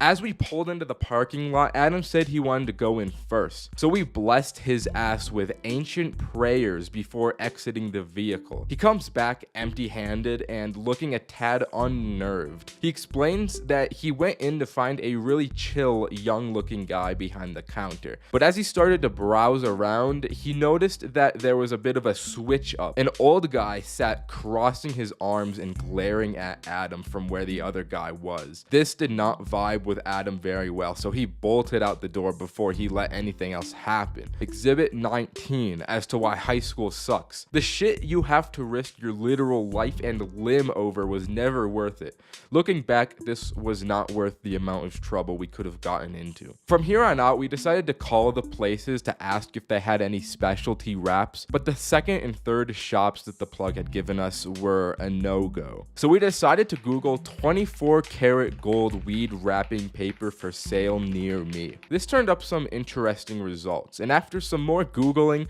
we narrowed it down to one shop that might have had. At this point, we're impatient and morally sabotaged after escaping a nearly fatal encounter with the last. As we're pulling into this decrepit looking empty strip mall, we consult the lexicon and find a ritual of protection for our boy Roderick. We gotta buff him with Dark Moon Blade before sending our man out into the fray of Dark Root Garden, bro. This motherfucker Roman starts chanting inaudibly. We wrap up our blessings and Roderick steps out ready to face our collective demons. Adults in authority positions in possession of shit that we want. We wait 5 minutes, then like 8, and then about 10 minutes go by and there's still no sign of him. Finally, he comes out and it looks good. He's got that little grin we all knew meant good things. Roderick went sexy beast mode and not only found the wraps, but convinced this guy that he was 21 enough to buy them. So we had the wraps, we had the za, we had the steak, and we had our magical, precious filter. All that was needed now was to assemble the stones like Thanos and rip fat tokes of this golden excellence. Adam's parents still hadn't gotten home yet, so we zoomed over there to prepare the feast. Adam cracks out the pan while Roman and Roderick take over the cooking preparations. Everyone crowds around the cooking skillet watching the steak come up as Adam tries to roll the joint. The problem was that we had not expected the golden wrapping paper to be as thin and slippery as it was. Adam's fingers couldn't really get a good tuck going and fold the paper over. Micro weed nuggets start falling out and I foresee what is about to happen before it does.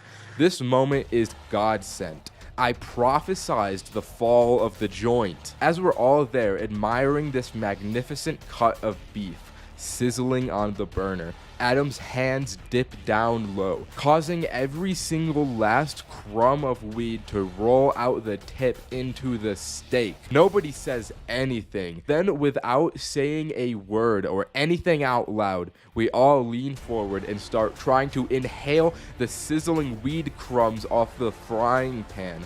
But of course, it doesn't work, so we all cry and piss ourselves for the rest of the night. And that's why high school is ass. The fabled Dream Blunt rotation is the highest echelon of za smoker achievement one can strive for. Not too long ago, there was a day when I almost had my Dream Blunt rotation become a reality. But because of one individual, that dream would quickly become the Nightmare Blunt rotation. Roman, Cameron, and Kevin, we had just moved in with each other, and this was was the housewarming party to celebrate the occasion. We had invited over a handful of people we knew, but also there were some unfamiliar faces in the mix as well. The party went smoothly. It was a good time. We had the gas, the drinks, the music. It was bussin' and goated. As the party ended and the people started to leave, there was one man named Ben who just sat there and did not leave our house. We all collectively did not know who this guy was. We don't know who he came with. We don't know how he ended up here,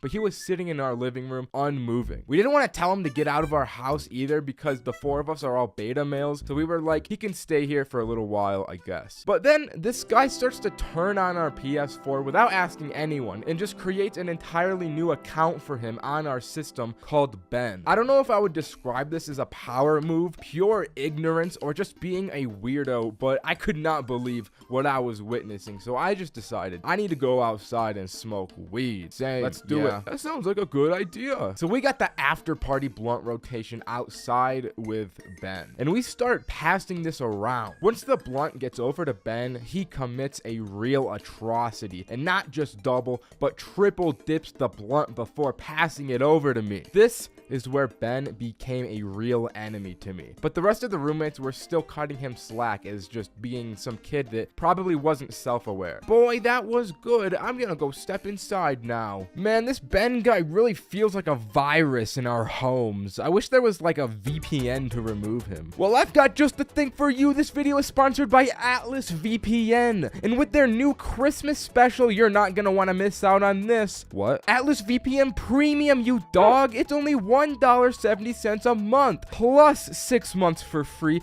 with a 30-day money-back guarantee at this time of the year. Wow, you are really winning me over. This is the best VPN deal in the market, and while it won't remove people from your homes, it will remove people from knowing where your home is by keeping your Google searches private and safe from malware and viruses. Oh, and doesn't it stop ads? Yeah.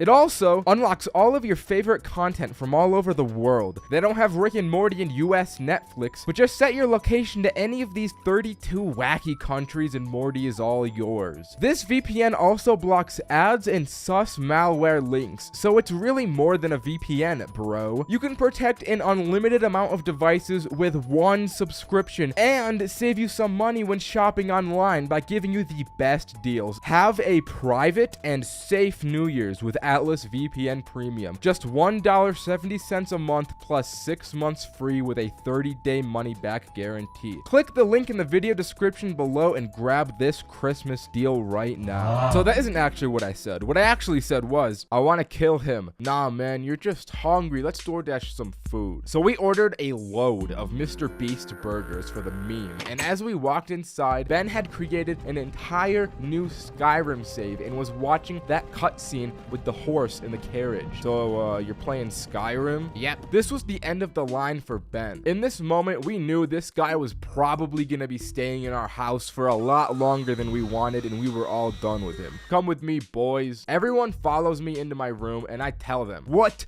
the fuck is this guy doing? Bro, he's gotta go, bro. He's gonna be here for hours if we don't do anything. I'll fuck him up, bro. I'll punch his teeth out. Why would we do that before just telling him to leave the house, dude? He's so brain dead. Why would he even do this shit, bro? True. Okay, so what's the best way to get him out of here without being assholes? I don't want to just tell him straight up. What if we tell him the police are coming so he runs away? Why would the police be coming? That makes no sense. True. We could make him really uncomfortable so that he leaves. I like that idea. What if we make this worse for him than it is for us? That way, he'll just want to leave. Then Roman looks at his phone and notices through our scheming, the Beast Burgers had been delivered a few minutes ago. The four of us walk out to see Ben had already brought our Mr. Beast burgers inside. Not just that, but he had eaten a burger despite us not ordering him food. Not just that, but it was my Chandler burger he was eating. So we just shut the door and go back into my room. There's no time for Beast Burger. We need to get this guy gone now. So the four of us devise a devious scheme to remove Benjamin. This wasn't about us wanting to be polite and indirectly getting the message of, Excuse me, what the actual fuck are you doing in my house? This was about how we can make this guy pay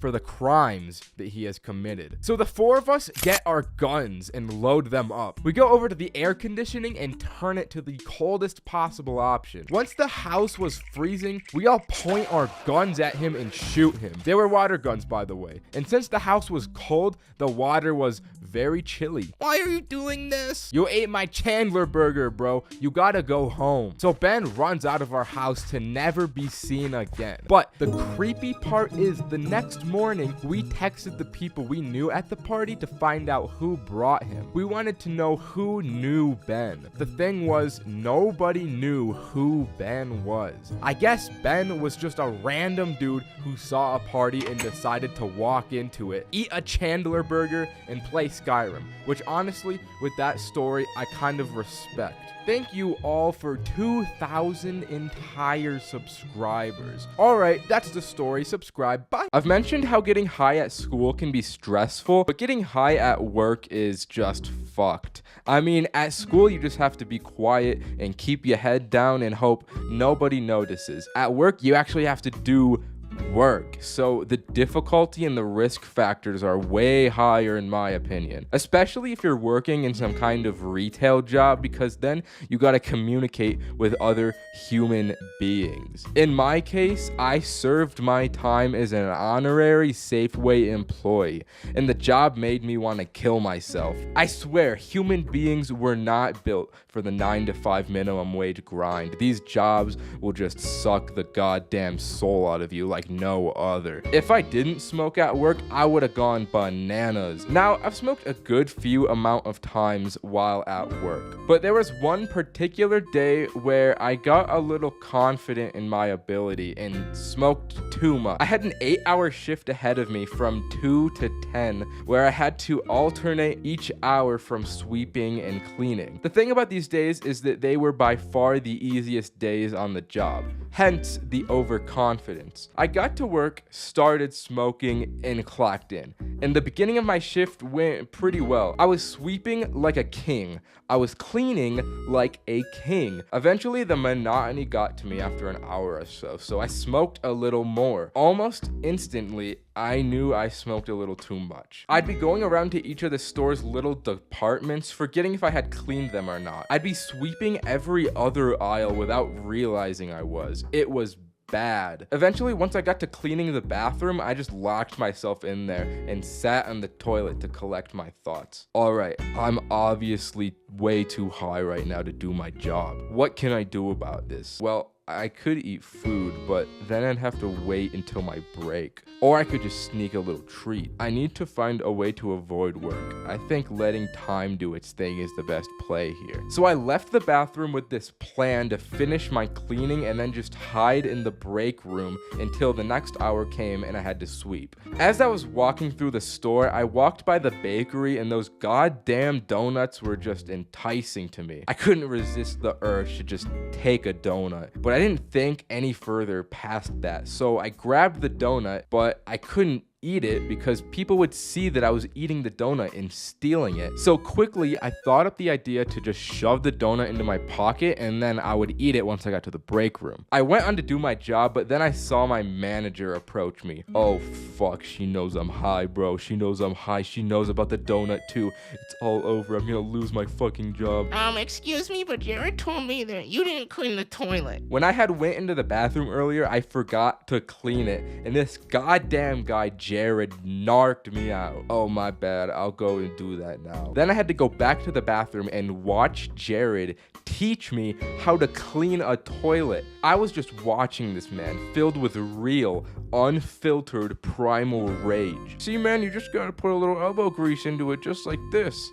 Fuck you, Jared. Afterward, I went to the break room as planned and I ate this nasty donut that had been sitting in my pocket for the past 10 minutes. But my plan to hide here was successful. Once it was time to do my sweeps, I barely swept. I won't even lie, but I finished it in like 10 minutes and then I hid in the break room for the next 50. The next time I had to go to the bathroom to clean it, I was like, I really gotta clean this toilet well or else Jared is gonna come for my ass again. So what I did next was look through the storage closet for a little literal product called elbow grease. I was too high to realize that elbow grease was not an actual thing. So I went over to Jared and I was like, hey bro, I can't find that elbow grease. And he just stared at me for like 3 seconds of silence.